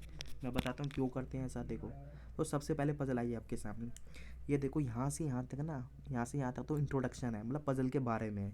पजल किस चीज़ पे है आपकी, अगर ये भी पता होना चाहिए आपकी फ्लोर पर है किस पर है। अगर आपको पता नहीं होगा तो दिक्कत होगी। और यहाँ से यहाँ तक पजल है इतनी लाइन की। तो देखो मैं पहले गया, मैंने पढ़ा, ये है कुछ नाम लिखे हैं, ठीक है, इसको स्किप कर दो। Live on a different floor in a same building, ठीक है, सेम बिल्डिंग है, having 8 floor 1 to 8, the ground floor is number 1, the floor above it number 2 and so on, the top most floor is number 8। देखो जिस तरीके से इसने introduction बोला, मैंने यहाँ पर फ्रेम कर लिया। देखो इस तरीके से, आपको इस तरीके से फ्रेम करना है। मैं बताता हूँ। देखो नीचे ग्राउंड है और ऊपर 8 है, और सब इंक्रीजिंग ऑर्डर में, मतलब पहले के ऊपर दूसरा, इस तरीके से फ्लोर है। अब देखो यहाँ पजल है। यहाँ पर कभी कभी हम फर्स्ट लाइन से स्टार्ट कर देते हैं, कभी लास्ट लाइन से। बताता हूँ इसके पीछे। देखो इसके पीछे रीज़न ये होता है, हमें पहले ना एक स्पेसिफिक पॉइंट होना ढूंढना पड़ता है, या मिनिमम पॉसिबिलिटी वाला पॉइंट ढूंढना पड़ता है, फिक्स पॉइंट, जिससे मिनिमम पॉसिबिलिटी बने, और फिर उस पॉइंट से हमें दूसरा पॉइंट कुछ कनेक्ट करने को मिले। तो देखो ऐसे जल्दी से पढ़ना, ज़्यादा टाइम तो आपके पास होगा नहीं पेपर में। देखो क्या B lives below 4th floor, ठीक है, but not on bottom floor, मतलब बी तो 4 से नीचे रहता है पर बॉटम पे नहीं है। तो कौन से पे होगा, दूसरे पे या तीसरे पे, इन दोनों पे होगा। फिर मैं गया आगे, number of person below B is equal to number of person above A. देखो जैसे ही मैंने देखा तो ये तो कनेक्ट होता जा रहा है, जैसे ही कनेक्ट होता जा रहा है। मैं ज़्यादा नहीं पढ़ूंगा इसको, आप सीधा इसको इम्प्लीमेंट करो। तो जैसे ही मैंने इम्प्लीमेंट करा, देखो यहाँ पर मैंने 8 फ्लोर आपके बताए थे बना लिए। अब देखो मैंने पहला लाइन, ये क्या रीज़न था आपको पता चल गया पहले से क्यों स्टार्ट करी, क्योंकि हमें इससे एक तो फिक्स पॉइंट मिल गया, और दूसरा हमें इससे कनेक्टेड आगे मिल गया। क्या लिखा है, B lives below the 4th floor. B 4th floor से बिलो रहता है, तो इन तीनों पे रह सकता है, ठीक है, but not at the bottom floor, पर बॉटम पे नहीं रहता, बॉटम माता यहाँ नहीं रहता। तो बी कहाँ पर रहेगा, तीसरे पे आ जाएगा या दूसरे पे। तो सीधा आप दो पॉसिबिलिटी के साथ स्टार्ट कर देना, क्योंकि प्री का एग्ज़ाम है, इसमें पॉसिबिलिटी ज़्यादा होती नहीं है, वो पॉसिबिलिटी बहुत जल्दी कट जाती है, और नहीं कटनी होगी तो नहीं कटेगी, उसमें आप कुछ कर नहीं सकते। तो मैंने इस तरीके से करा। देखो जैसे ही मैंने करा, ये मैंने इम्प्लीमेंट कर दिए। ये बी एक 3rd पर आ गया पहली पॉसिबिलिटी पे, दूसरी पे आ गया 2nd पर। अब इससे कनेक्टेड पॉइंट ढूंढना है, तो देखो आगे मैं करा, number of floor, number of persons below. ये देखो मैं बताता हूँ यहाँ पर हाईलाइट करके, number of persons below B, जितने पर्सनस बिलो बी हैं उतने ही number of person above A हैं। तो बी मिल गया तो ए भी मिल जाएगा। देखो अगली लाइन में मैंने इसको येलो से हाईलाइट करा है, क्या लिखा है, number of persons below B. यहाँ पे ऐसे लिखोगे, number of persons below B जितने हैं वो बराबर हैं, देखो लिखा है ना, is equal to the number of person above A. इस तरीके से, मतलब जितने बी के नीचे हैं उतने ए के ऊपर है। तो पहली पॉसिबिलिटी जाएंगे, बी के नीचे कितने हैं, 1 2, तो ए के ऊपर कितने होने चाहिए, 2 ही होने चाहिए, 1 2, तो ए मेरा इधर आ गया। अब इस वाली पॉसिबिलिटी में जाओगे, बी के नीचे कितने हैं, 1 है, तो ए के ऊपर कितने होने चाहिए, ये देखो, ये इस तरीके से हमारा बन जाएगा। ये देखो अगले में मैंने इम्प्लीमेंट करके दिखाया है। अब क्या मतलब कि अगला पॉइंट क्या लेना चाहिए। देखो अगला पॉइंट, या तो हमें कोई स्पेसिफिक पॉइंट मिल जाए, जैसे कि मान लो बोल दे कि कोई भी मतलब मेंबर है, मान लो सी इस पे रहता है, तो हम कर लेंगे उससे कनेक्ट, उसमें कोई प्रॉब्लम नहीं है। ज़्यादातर हमारा प्रेफरेंस रहता है कि इन दोनों से कोई कनेक्टेड पॉइंट मिल जाए ना, तो वो हमारे लिए अच्छा है। मतलब ए बी से कोई पॉइंट आना चाहिए अगला, तभी हम उसको इम्प्लीमेंट करने की कोशिश करेंगे। क्या है, 3 person sleep between A and G. देखो ए तो है, तो जी तो आपका मिल जाएगा ना, तो आप सीधा जाओ। ये देखो अगले में मैंने इसको ग्रीन से हाईलाइट करा है। देखो 3 पर्सन ए एंड जी, देखो पहले में गया ए और जी में 3 है। देखो ऊपर जाओगे 1 2, तो फ्लोर कम पड़ जाएंगे। यहाँ पर 9वां फ्लोर होता तब इनके बीच में आता, तो ये ऊपर तो जाएगा नहीं, तो 1 2 3 इस तरीके से आ जाएगा। जी ए और जी के बीच में कितने हैं, 3 पर्सन है। तो देखो यहाँ पर कितने हैं, इस ऊपर जाओगे नहीं, फ्लोर कम पड़ जाएगा, 1 2 3, तो जी इधर आ जाएगा। यही मैंने यहाँ पर देखो इम्प्लीमेंट करा, जी इस वाले में इधर आ गया, इसमें इधर आ गया। अब क्या करना है, अगला हमें पॉइंट क्या करना है। देखो 3 मिल गए, ए बी जी, इन्हीं से कोई पॉइंट है। देखो एच लीव बिलो बी, ठीक है, H lives below B, H lives below B. देखो दोबारा पढ़ते हैं, थोड़ा कन्फ्यूजन हो रहा है मुझे। एच लीव्स अबो, देखो इस तरीके से रीडिंग गलत करोगे तो आपका पजल भी गलत हो जाएगी। एच लीव्स अबो बी, मतलब बी के ऊपर एच रहता है, यहाँ पर दोनों जगह आ सकता है, और यहाँ पर कहाँ, यहाँ पर भी आ सकता है, पर अभी हमारी पूरी लाइन नहीं हुई। बट बिलो ए, पर बिलो है ए के, लिखा है ना, एच लीव्स अबो बी, बी के तो ऊपर है, और किसके, ए के नीचे है। तो ऊपर तो देखो सारे हो गए, और इसके नीचे यहाँ यहाँ आएगा, तो अभी इसमें काफ़ी पॉसिबिलिटी बनेगी, इसको छोड़ दो। अब देखो आगे बढ़ते हैं। H does not leave even number floor, जैसे ही ये आया तो हम इसको इम्प्लीमेंट कर देंगे। एच इवन नंबर फ्लोर पर नहीं रहता। देखो ये पहला मैंने किससे हाईलाइट करा था, देखो ये इससे करा है ब्लू से। H lives below B above B but below A, तो इससे अभी हमारा कंक्लूजन नहीं मिलेगा। दूसरे पॉइंट को भी मैंने देखो यहाँ पर रेड से हाईलाइट करा है। अब क्या करना होता है, इन दोनों को ना आप कंबाइन करो, यहाँ से लेके यहाँ तक ब्रैकेट लाया, इनको कंबाइन करने की कोशिश करो, तब आपको मिनिमम पॉसिबिलिटी बनेगी। क्योंकि देखो प्री में तो आगे ही लाइन में वो बता देता है, इसलिए आपको एक दो लाइन फालतू पढ़नी पड़ेगी। H lives below B, H lives, देखो बिलो पढ़ रहा हूँ मैं, इसको बार बार गलती हो जाती है। एच लीव्स अबो बी, एच यहाँ पे भी रह सकता है, फिलहाल मैं आपको बताता हूँ, एच यहाँ भी रह सकता है, ठीक है, और ऊपर भी आ सकता है। पर मैंने आगे पढ़ा बट बिलो ए के नीचे बी के ऊपर। सिमिलरली ए के ऊपर बी के नीचे, यानी कि एच इधर भी आ सकता है, इधर भी, तीनों जगह आ सकता है। पर मैंने पढ़ा H does not leave an even number floor. Even number आपको पता ही है, और इवन क्या होते हैं, देखो ये तो आपको ये तो बेसिक है, ये 2 4 6 8 सोन आपके इवन होते हैं। एच इवन पे नहीं रहता, देखो पहली पॉसिबिलिटी में जाओगे तो एच 4 पे नहीं रहेगा, 4 इवन है तो फिक्स हो गया, एच के लिए आ गया हमारा 5th फ्लोर। अब हम दूसरी पॉसिबिलिटी में जाएंगे। इसमें एच इवन पे नहीं रहता, देखो एच 6th पे नहीं आएगा, 5th पे आ जाएगा, और एच 4th पे नहीं आ जाएगा, तो इसमें भी एक ही पॉसिबिलिटी बनी, तो ये हमारा हो गया। अगले पे चलता हूँ। देखो यहाँ पर मैंने देखो इम्प्लीमेंट करके दिखाया आपको। बी से ऊपर है एच, ए के नीचे है, पर इवन पे नहीं रहता तो ओड पे ही रहता होगा। ये देखो ये इवन था इसलिए नहीं लिया, इधर इवन इवन था इधर नहीं लिया। अब क्या करना है, देखो हमारे पास पॉइंट कितने आ गए, 1 2 3, ए एच बी सी। अब इससे रिलेटेड पॉइंट कोई मिल जाए तो मेरे लिए बढ़िया है। जैसे ही मैं आगे गया सी थर्ड अब एच, मतलब सी और एच का तो नाम आ रहा है ना, तो हम इसे इम्प्लीमेंट कर सकते हैं। देखो मैं आगे गया, इसमें मैंने देखा कि इसको ग्रीन से मैंने हाईलाइट करा है। एच थर्ड अबो सी, थर्ड अबो एच, देखो एच है। अब थर्ड अबो कैसे काउंट करते हैं, देखो इसका भी एक तरीका होता है, काफ़ी स्टूडेंट गलत कर देते हैं। देखो ऐसे कर लो, 1 अबो, सेकंड अबो और थर्ड अबो, ऐसे ना 1 अबो सेकंड अबो, तो एच इधर आएगा, ठीक है, मतलब कि थर्ड अबो है तो इसमें देखोगे 1 अबो, 2 अबो और तीसरा अबो ये है ना, तो थर्ड अबो में एच इधर आएगा। ये देखिए यही मैंने शायद एच नहीं सी आएगा, मैं सी, ये देखो इधर सी है ना, एच से सी है तो इधर सी आएगा ना, सी लिखा हुआ था, ठीक है, ये सी मेरा यहाँ पर हो गया। अब क्या करना है, इसी से रिलेटेड कोई पॉइंट मिल जाए। देखो C and D is not neighbour of each other, तो इधर डी नहीं आएगा, इधर तो आ ही नहीं सकता, तो डी के लिए 1 2 और एक इधर भी आ सकता है 1 2 3, तो इसमें अभी हम छोड़ देंगे। हम आगे पढ़ेंगे क्या लिखा है, E does not live at bottom, ठीक है, ई बॉटम पे नहीं रहता है, ये भी ठीक है, और एफ अबो ई। अब देखो इन पॉइंट को कनेक्ट करके आपका आंसर मिलेगा। देखो पहले मैंने ये वाला पॉइंट को हाईलाइट करा है, देखो E does not live at bottom, E bottom पे नहीं रहता तो ई इधर मत लेना, ठीक है, और बोल रहा है एफ अबो ई, एफ अबो है आपका ई से, और बताया था डी नेबर नहीं होगा आपका किसके साथ, डी ने सी और डी नेबर नहीं होंगे। तो देखो पहले वाले इस वाले में चलते हैं। देखो ई इधर नहीं ले सकते आप, जब आप ई इधर नहीं लोगे तो ई के लिए क्या जगह बची है, ई इधर आ सकता है या इधर आ सकता है। मैंने ई इधर लिया तो एफ मेरा आ जाएगा, पर मैंने ई इधर लिया तो एफ कहाँ लिखोगे, तो फ्लोर ही कम पड़ जाएंगे, तो हमारा फिक्स हो गया ई के अबो एफ है, और ई हमारा बॉटम पे नहीं था, पहले से हो गया, ठीक है। और इस वाले में जाओ, इस वाले में जाओ, देखो ई इधर नहीं ले सकते आप, ई इधर ले सकते हो, ठीक है, पर इधर लोगे तो सिमिलर केस बनेगा, ई के ऊपर एफ है तो एफ के लिए तो जगह ही नहीं है, तो इधर ले ही नहीं सकते, तो आपका यहाँ पे मजबूरी है ई यहाँ लेना पड़ेगा, एफ इसके अबो है, लिखा था ना यहाँ पर ये वाला पॉइंट, तो ये हो गया। अब देखो इसमें क्या, देखो डी बचा, देखो डी तो इधर वैसे भी नहीं आ सकता इधर, और देखो बाकी सारे फ्लोर हमारे फिल हो गए, इधर भी सारे फ्लोर फिल हो गए, तो डी आपका इधर इधर आएगा।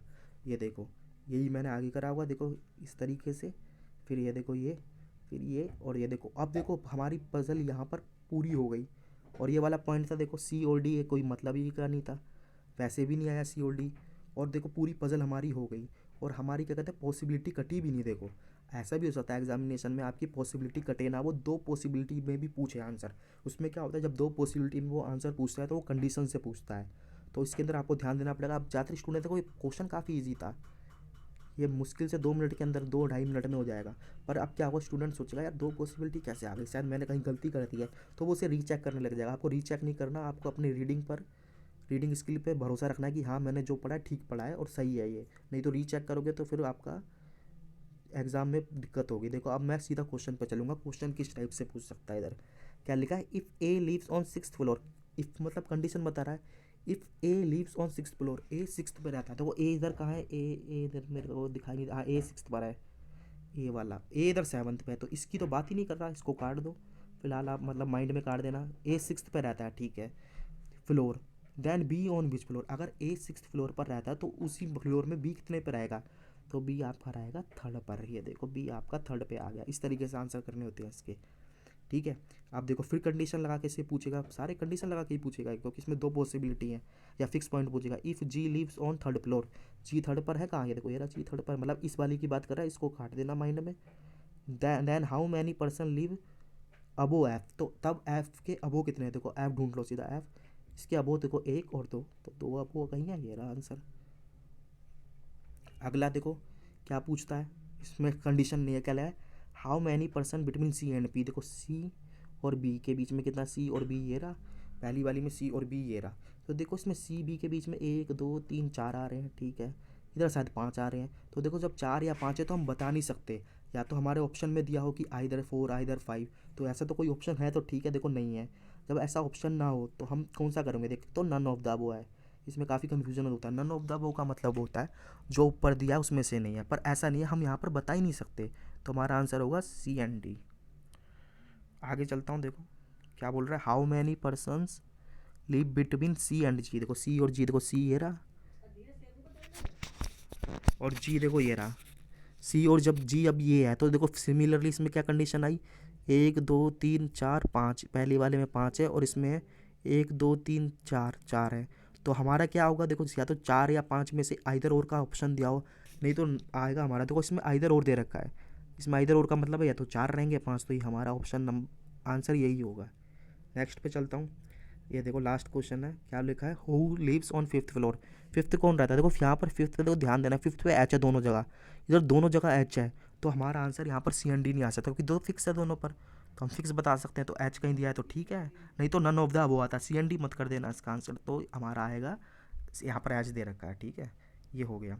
तो अभी तक देखो हमने कितने क्वेश्चन कर लिए, देखो अभी तक जितने क्वेश्चन करे, देखो मेरे को जहाँ तक याद है पाँच तो मैंने शायद इनिक्वलिटीज़ के करे 2 मिनट में, पाँच मैंने करे आपके, कौन से क्वेश्चन करे थे पाँच, कोडिंग डिकोडिंग के 3 मिनट में, एक मैंने बेसिक वाला क्वेश्चन करा पेयरिंग का, और एक मैंने स्लॉक्स का करा, ठीक है, 1 मिनट मान लो, 5 क्वेश्चन तो ये भी कर लिए, कितने मिनट में, 4 मिनट से ज़्यादा नहीं लगेंगे, तो 5 10 15 17 क्वेश्चन हो गए, और क्या है, 4 6 9 10 11, अब आपके पास 9 मिनट बचे हैं, तो अगेन मैं कहता हूँ 9 मिनट बचे हैं तो आपको पजल ही करनी चाहिए ट्राई, अगर किसी की मतलब पजल स्ट्रॉन्ग है तो वो 2 पजल कर लेगा, नहीं तो एक पजल तो हो ही जाएगी आपकी।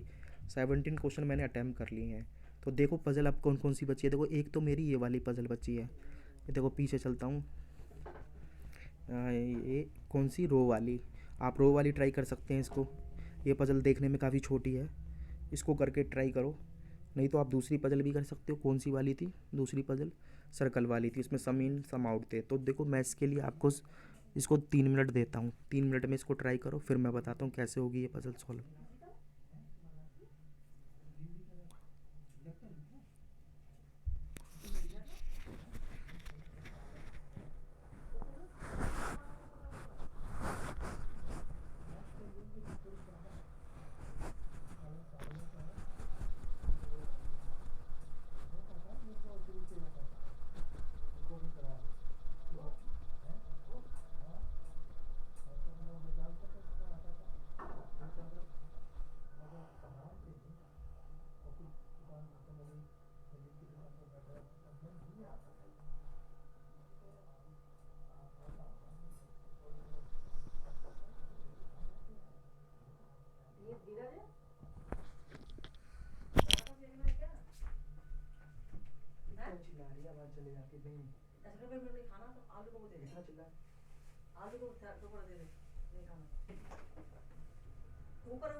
नहीं रुकेगी ना।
चलो ट्राई करते हैं इसको, क्वेश्चन को देखो कैसे करना है। तो सबसे पहले तो यहाँ से यहाँ तक इंट्रोडक्शन है इसका। पजल देखो 3 लाइन की सिर्फ पजल है, 1 2 और ये 3, इसको हटाओ, 3 लाइन की पजल है। तो अब आप लोगों को लग रहा होगा ये पजल काफ़ी इजी है। ऐसा ही होता है, एग्जामिनर छोटी छोटी पजल देता है, स्टूडेंट क्या करता है छोटी छोटी पजल के पीछे भागता है, वो तो सोचता है ईजी होगी। चलो देखते हैं इसको क्या लिखा। 10 पर्सन है, नाम दिए हैं PQR इस तरीके से।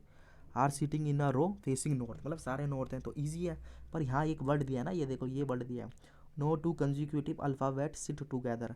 मतलब कि ये जो 2 अल्फ़ाबेट है, देखो कंजिक्यूटिव अल्फ़ाबेट आपको पता है जो आस पड़ोस के हैं, जैसे पी के पड़ोस में तो क्यू है, साथ में नहीं आएगा। और क्यू के पड़ोस में क्या है, क्यू के पड़ोस में देखो आर भी और पी भी है। इस तरीके से पास में नहीं आने चाहिए ये। इसी तरीके से आप जैसे आपने वी लिया, वी के पड़ोस में यू है तो नहीं आना चाहिए, चाहे लेफ्ट आए चाहे राइट आए, तो ये साथ में नहीं आने चाहिए। इस तरीके से देखो यू वी या वी और यू एक साथ नहीं आने चाहिए, तो ये नहीं होगा। तो देखो अब क्या है, वही हमारा सिमिलर केस होता है, इसमें ज़्यादा दिमाग नहीं लगाना। पजल में क्या होता है जैसे बताया, फिक्स पॉइंट ढूंढना पड़ता है, कोई फिक्स पॉइंट मिल जाए, मिनिमम पॉसिबिलिटी वाला मिल जाए।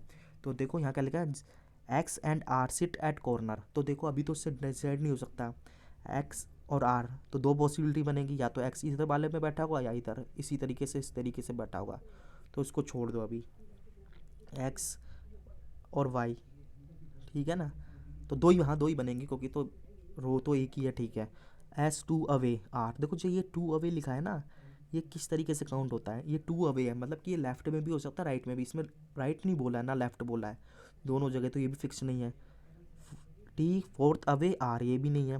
पी थर्ड ऑफ क्या है टी, इससे भी कोई मतलब नहीं बनेगा। देखो पी से थर्ड लेफ्ट है, पी थर्ड लेफ्ट है टी से। तो देखो अब इसमें 10 मेंबर में बैठाओगे तो कितनी पॉसिबिलिटी बन जाएगी, पहले इधर लोगे फिर इधर, मतलब काफ़ी सारी पॉसिबिलिटी बन जाएगी। फिक्स पॉइंट नहीं है हमारा। Number of person sit left to S equal to number of person right of X. तो देखो जितने लेफ्ट हैं एस के उतने राइट हैं एक्स है। इसमें भी देखो आप करोगे तो कम से कम 5 पॉसिबिलिटी बनेगी, ये भी नहीं है। You seats third right of W, इसमें भी कोई, मतलब ये पॉइंट, अब हमें ये पजल मिली ना पूरी, ये इसमें कोई भी हमें पॉइंट फिक्स नहीं मिला, सिर्फ इसको छोड़ के। तो अब हमारी मजबूरी है, जो हमारा पहला पॉइंट ही दे रखा था वाई आर कॉर्नर पे बैठे, हमें 2 पॉसिबिलिटी से स्टार्ट करना पड़ेगा। और फिर S sits two away R, देखो आगे कनेक्ट हो रहा है ना, एस आर दे रखा है, तो इससे ही हमें आगे बढ़ाना पड़ेगा। अब देखो पजल कैसे बनानी है, देखो ये इंट्रोडक्शन था, मैंने लिखा आपको जब भी रो बनानी होती है ना, आप इस तरीके से, मतलब रो वाली पजल, तो ये लाइनिंग ऐसे काटना जैसे मैंने काटी। जैसे 10 लाइन है, 1 2 3 4 10 जितने भी होते हैं, ऐसे मत करना कि यहाँ पर लिया फिर 1 2 3 4, देखो टाइम कितना लग रहा है, मैं आपके सामने ही कर रहा हूँ। फिर देखो ऐसे फेस बनाते हैं लोग इस तरीके से, ये गलत है, आपको माइंड में करना है। ये 10 लाइन काटी, इस तरीके से हो गया, ड्रॉ करी। अब देखो जैसे ही मैं आगे किया, देखो मैंने पूरी पजल यहाँ पे ले ली, पजल इतनी थी, यहाँ पर मैंने साथ में लिख लिया no two consecutive alphabet sit together, ताकि मेरे को याद रहे। अब देखो पहला लाइन है Y and R sit at corner, and का मतलब होता है दोनों, और नहीं लिखा है यहाँ पर, ये ध्यान देने वाली बात है। और का मतलब होता है या तो वाई रहेगा या आर रहेगा, या आर रहेगा या वाई रहेगा। तो उसके अंदर तो काफ़ी कंडीशन बनती, इसमें फिक्स मिल गया, मतलब हमें 2 पॉइंट मिल गए, या तो वाई इधर वाले में होगा या वाई इधर होगा, होगा नहीं होगा, ऐसी तो हो सकता है लेफ्ट वाले में और राइट हो। इसी तरीके से आर कहाँ पे होगा, यहाँ पर भी हो सकता है और यहाँ पर भी। तो इस तरीके से हमें स्टार्ट करना होता है। देखो मैंने यहाँ पर अगले में करा होगा, देखो मैंने ग्रीन से हाईलाइट करा है, और देखो मैंने यहाँ पर बना दिया। देखो कहीं पे भी बना सकते हो, देखो वाई इधर होगा पहली वाले में, तो आर इधर होगा, दोनों है ना कॉर्नर पे, पर हमें पता नहीं कौन से कॉर्नर पे, लेफ्ट कॉर्नर पे या राइट पर है। तो मैं दूसरी कंडीशन भी लेनी पड़ेगी मुझे, आर मैं फिर यहाँ पर मान लूँगा लेफ्ट पे, और वाई मान लूँगा राइट पे। यहाँ पर मैंने देखो इस तरीके से बन गया ना, देखो अगर मैं लेफ़्ट लिया तो मैंने राइट भी लिया, और यहाँ पर राइट लिया तो लेफ़्ट, तो इस तरीके से कंडीशन लेनी है। अब इससे रिलेटेड पॉइंट कोई आगे होंगे तो करेंगे, मैंने बताया था आगे इससे रिलेटेड पॉइंट था। देखो मैंने इसी को यहाँ पर हाईलाइट भी कराया, देखो यहाँ पर ये रहा, देखो S sits second away of R, S second away है आर से। तो अवे का मतलब क्या होता है, लेफ्ट भी हो सकता है या राइट भी, हमें पता नहीं। अवे है मतलब 2 अवे है, 2 अवे लेफ्ट में हो राइट में हो। देखो आर तो हमारा है, इसके सेकंड अवे जाओगे, देखो पीछे तो जाओगे नहीं इधर की साइड लेफ्ट में, क्योंकि रो कम पड़ जाएगी, पहली वाली पॉसिबिलिटी की बात कर रहा हूँ। तो सेकंड अवे सेम काउंट करना पड़ता है, जैसे सेकंड लेफ्ट या सेकंड राइट, एक अवे दूसरे अवे, तो कितना आ गया यहाँ पर आ गया एस। इसी तरीके से इसमें जाओगे, इधर जाओगे तो रो ख़त्म हो जाएगी, 1 अवे और सेकंड अवे, तो इधर आ जाएगा आपका एस। ये देखिए अगले में यही मैंने इम्प्लीमेंट करके दिखाया। अब क्या करना है आपको, अब आपके पास कितने पॉइंट आ गए, आर एस टी वाई, ये 3 आ गए, इन्हीं से ही कोई रिलेटेड पॉइंट होगा तो उसे इम्प्लीमेंट करेंगे। मैं आगे बढ़ा, T sits four away R, देखो जैसे ही मैंने ज़्यादा नहीं पढ़ा, फोर अवे आर तो मतलब आर है तो टी भी मिल जाएगा मुझे। मैं आगे गया, देखो मैंने यहाँ पर इसको ग्रीन से हाईलाइट कर रखा है।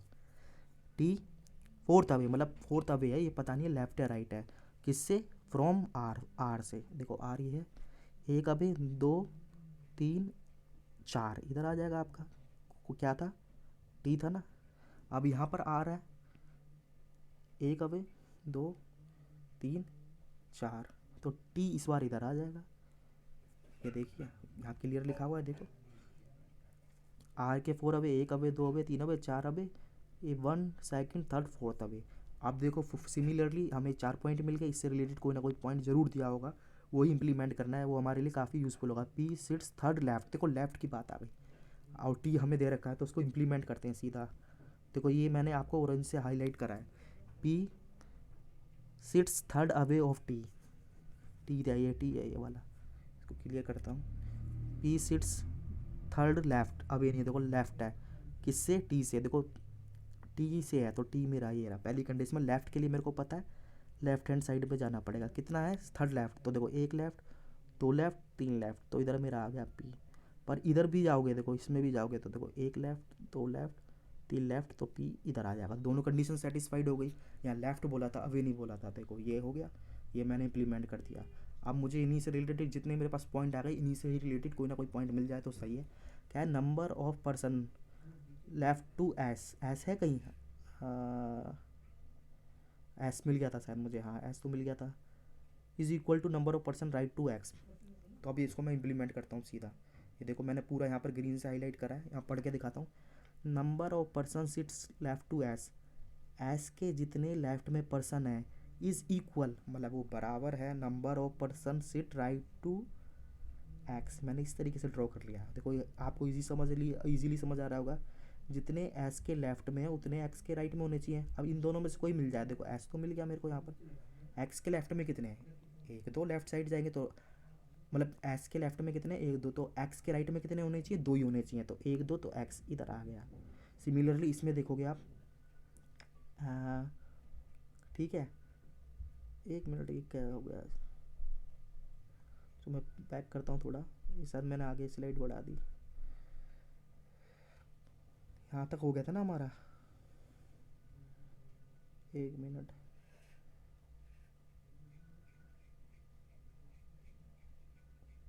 यहाँ तक था, चलो ठीक है, हाँ ये देखो यहाँ तक था, हाँ ये देखो ये रहा ना ये। अब मैं देखो आगे करता हूँ, ठीक है, अब यहाँ पे सही चल रहे थे यहाँ तक, तो देखो एक्स के में होना चाहिए। अब देखो एस से है, एस के में कितने लेफ्ट में है, आप देखोगे एक, दो, तीन, चार, पाँच, छः, सात है ना, तो आपके सात हैं, देखो काउंट करो, एस के लेफ्ट में कितने, देखो ऐसे ही रहा, एक, दो, तीन, चार, पाँच, छः, सात, तो एक्स के राइट में सात होनी चाहिए, एक, दो, तीन, चार, पाँच, छः, सात होने चाहिए, तो सात होने चाहिए मतलब आठवें नंबर पर आना चाहिए, इधर आना चाहिए एक्स।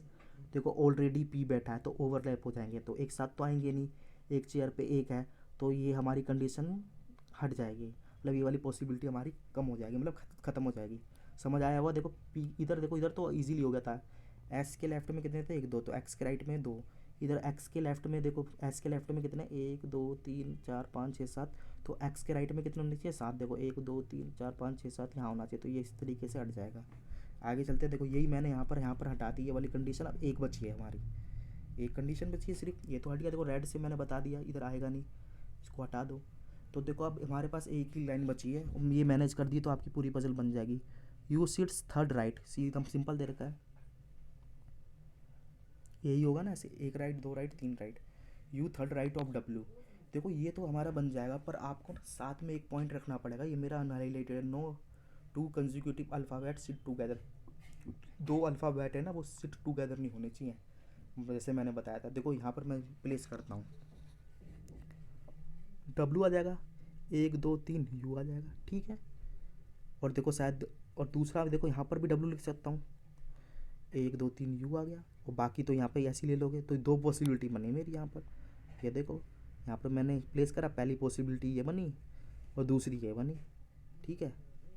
अब ये हमारा पूरा क्वेश्चन ख़त्म हो गया। देखो दोनों पॉसिबिलिटी सही है, कोई भी मेंबर अभी हमारा कंजिक्यूटिव वाला नहीं बैठा हुआ है।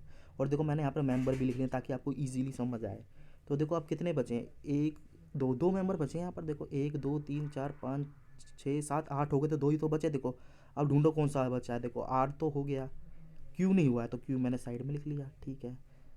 आर पी वी पी हो गया, देखो पी कहाँ हो गया, आर पी हो गया, एस हो गया, नहीं एस तो हो गया है, टी भी हो गया, यू हो गया, वी नहीं हुआ। देखो यू वी, ये मैंने ये 2 लिख लिए, ये 2 नहीं हुए हैं। देखो क्यू और वी नहीं हुआ, तो कब क्यू और वी लिखने हैं। तो क्यू वी तो मैं इधर भी लिख सकता हूँ, क्या दिक्कत है, कोई नहीं, क्यू वी इधर भी लिख सकता हूँ, पॉसिबिलिटी आ गई। पर आपको देखना है no two consecutive alphabets together, कोई भी 2 अल्फ़ाबेट एक साथ में नहीं होना चाहिए कंजिक्यूटिव वाले। देखो आप देखोगे यहाँ पर वी के पड़ोस में कौन है, देखो क्यू के पड़ोस में कौन है, क्यू के पड़ोस में तो पी है और आर है। तो इधर देखो पी इधर है, आर इधर है, तो कोई लेना नहीं, दोनों जगह आ सकता है, ठीक है। पर आप इधर देखोगे यू है कि यू बचा है, नहीं यू नहीं वी बचा है। बी के पड़ोस में कौन कौन सा, देखो बी के पड़ोस में यू है और डब्ल्यू है। तो बी के पड़ोस में यू है तो यहाँ वी कभी नहीं आएगा, और डब्ल्यू इधर है तो उसको छोड़ो। तो वी के पड़ोस में यू कैसे आ जाएगा, मैंने बताया था कंजिक्यूटिव। तो यहाँ से जब से बी हटेगा, वी यहाँ बी हटेगा तो यहाँ बी आ जाएगा। जब यहाँ बी आ गया ऑटोमेटिकली तो क्यू यहाँ से हट जाएगा, तो ये हमारा फिक्स हो गया, पहली पॉसिबिलिटी में ये बन गया। और सेकंड में आप देखो सिमिलरली मैंने यहाँ पे भी लिख दिया क्यू वी, और क्यू और वी लिख दो, क्या फ़र्क पड़ता है, कोई फ़र्क नहीं पड़ता।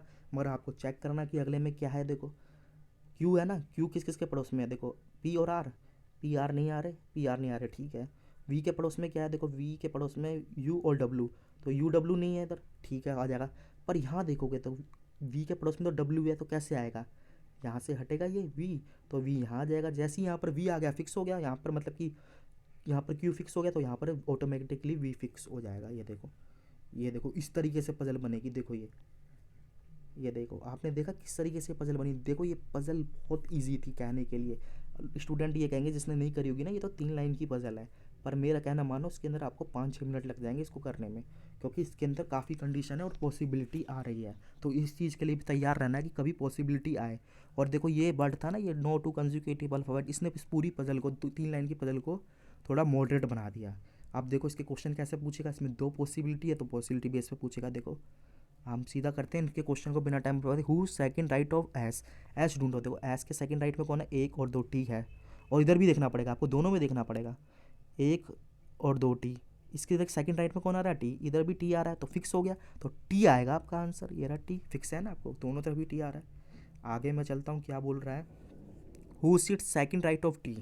टी देखो second right, 1 right 2 right U, इसके राइट में देखो 1 2 यू क्यू, मतलब यू और क्यू 2 आ रहा है, पॉसिबिलिटी आ रही है, तो उसमें आइदर और आएगा या फिर नहीं होगा तो देखेंगे। देखो यू दे रखा है, हाँ दे रखा है, क्यू भी दे रखा है, तो इंडिविजुअल तो आंसर नहीं ले सकते, एक्स से कोई लेना देना नहीं, नन ऑफ दी अबव आएगा नहीं, तो हम क्या कहेंगे सी एन डी, हमें नहीं पता, या तो हमें आंसर दो आइदर और का, नहीं तो हमें नहीं पता, तो सी एन डी इसमें आंसर आएगा। अब देखो क्या बोल रहा है, how many persons left to V. Similarly we देखोगे कि एक इधर है वी, अगले में भी वी इधर ही होता तो हम बता सकते थे, एक जगह वी है एक इधर है, तो इधर तो कुछ और मेंबर आ रहे हैं, इधर कुछ और आ रहे हैं, इधर और का ऑप्शन दे रखा है नहीं, तो सीधा सी एन डी लगा देना, हमें नहीं पता।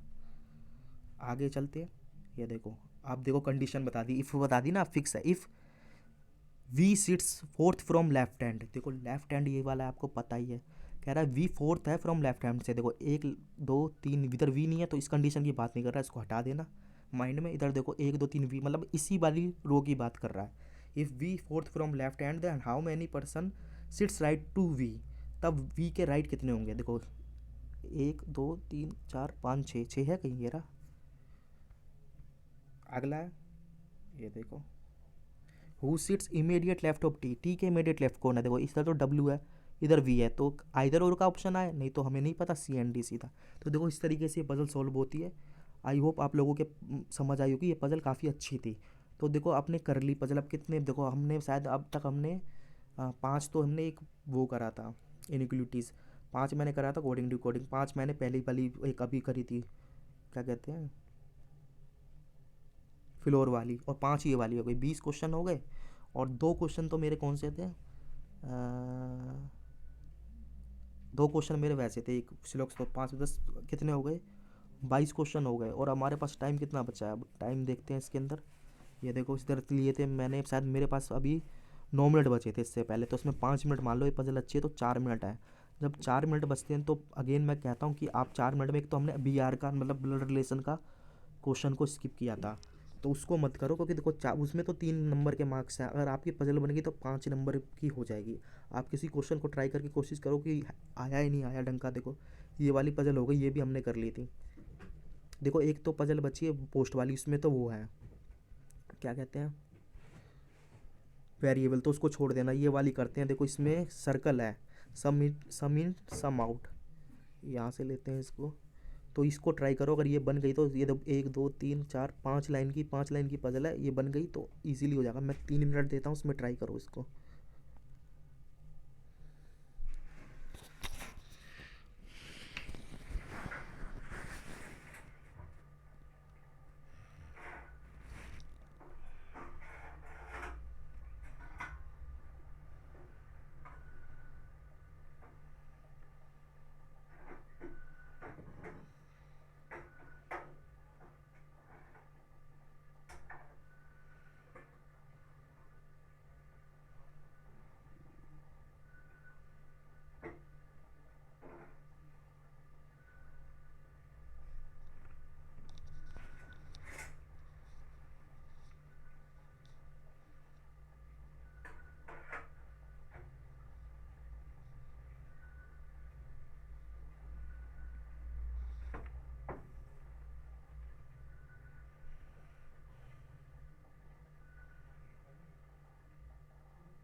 चलो उसको ट्राई करते हैं क्या आता है इस क्वेश्चन में।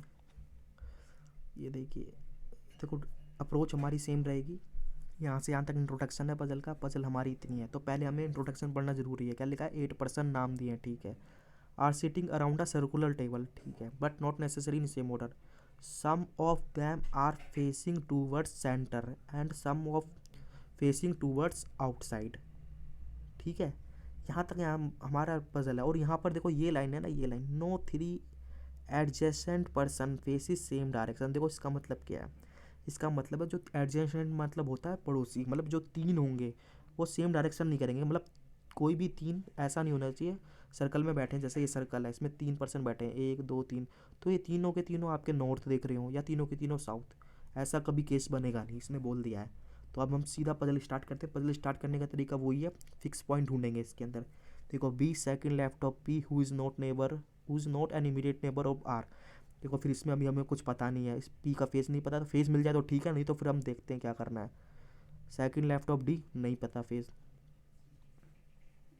इसमें भी कुछ नहीं है। C and S are immediate neighbour of B, इसमें भी कोई फेस नहीं पता चल रहा है, इसमें भी दो पॉसिबिलिटी लेके बनेगा। Immediate neighbour of S facing outside, S के नेबर है आउटसाइड, ठीक है।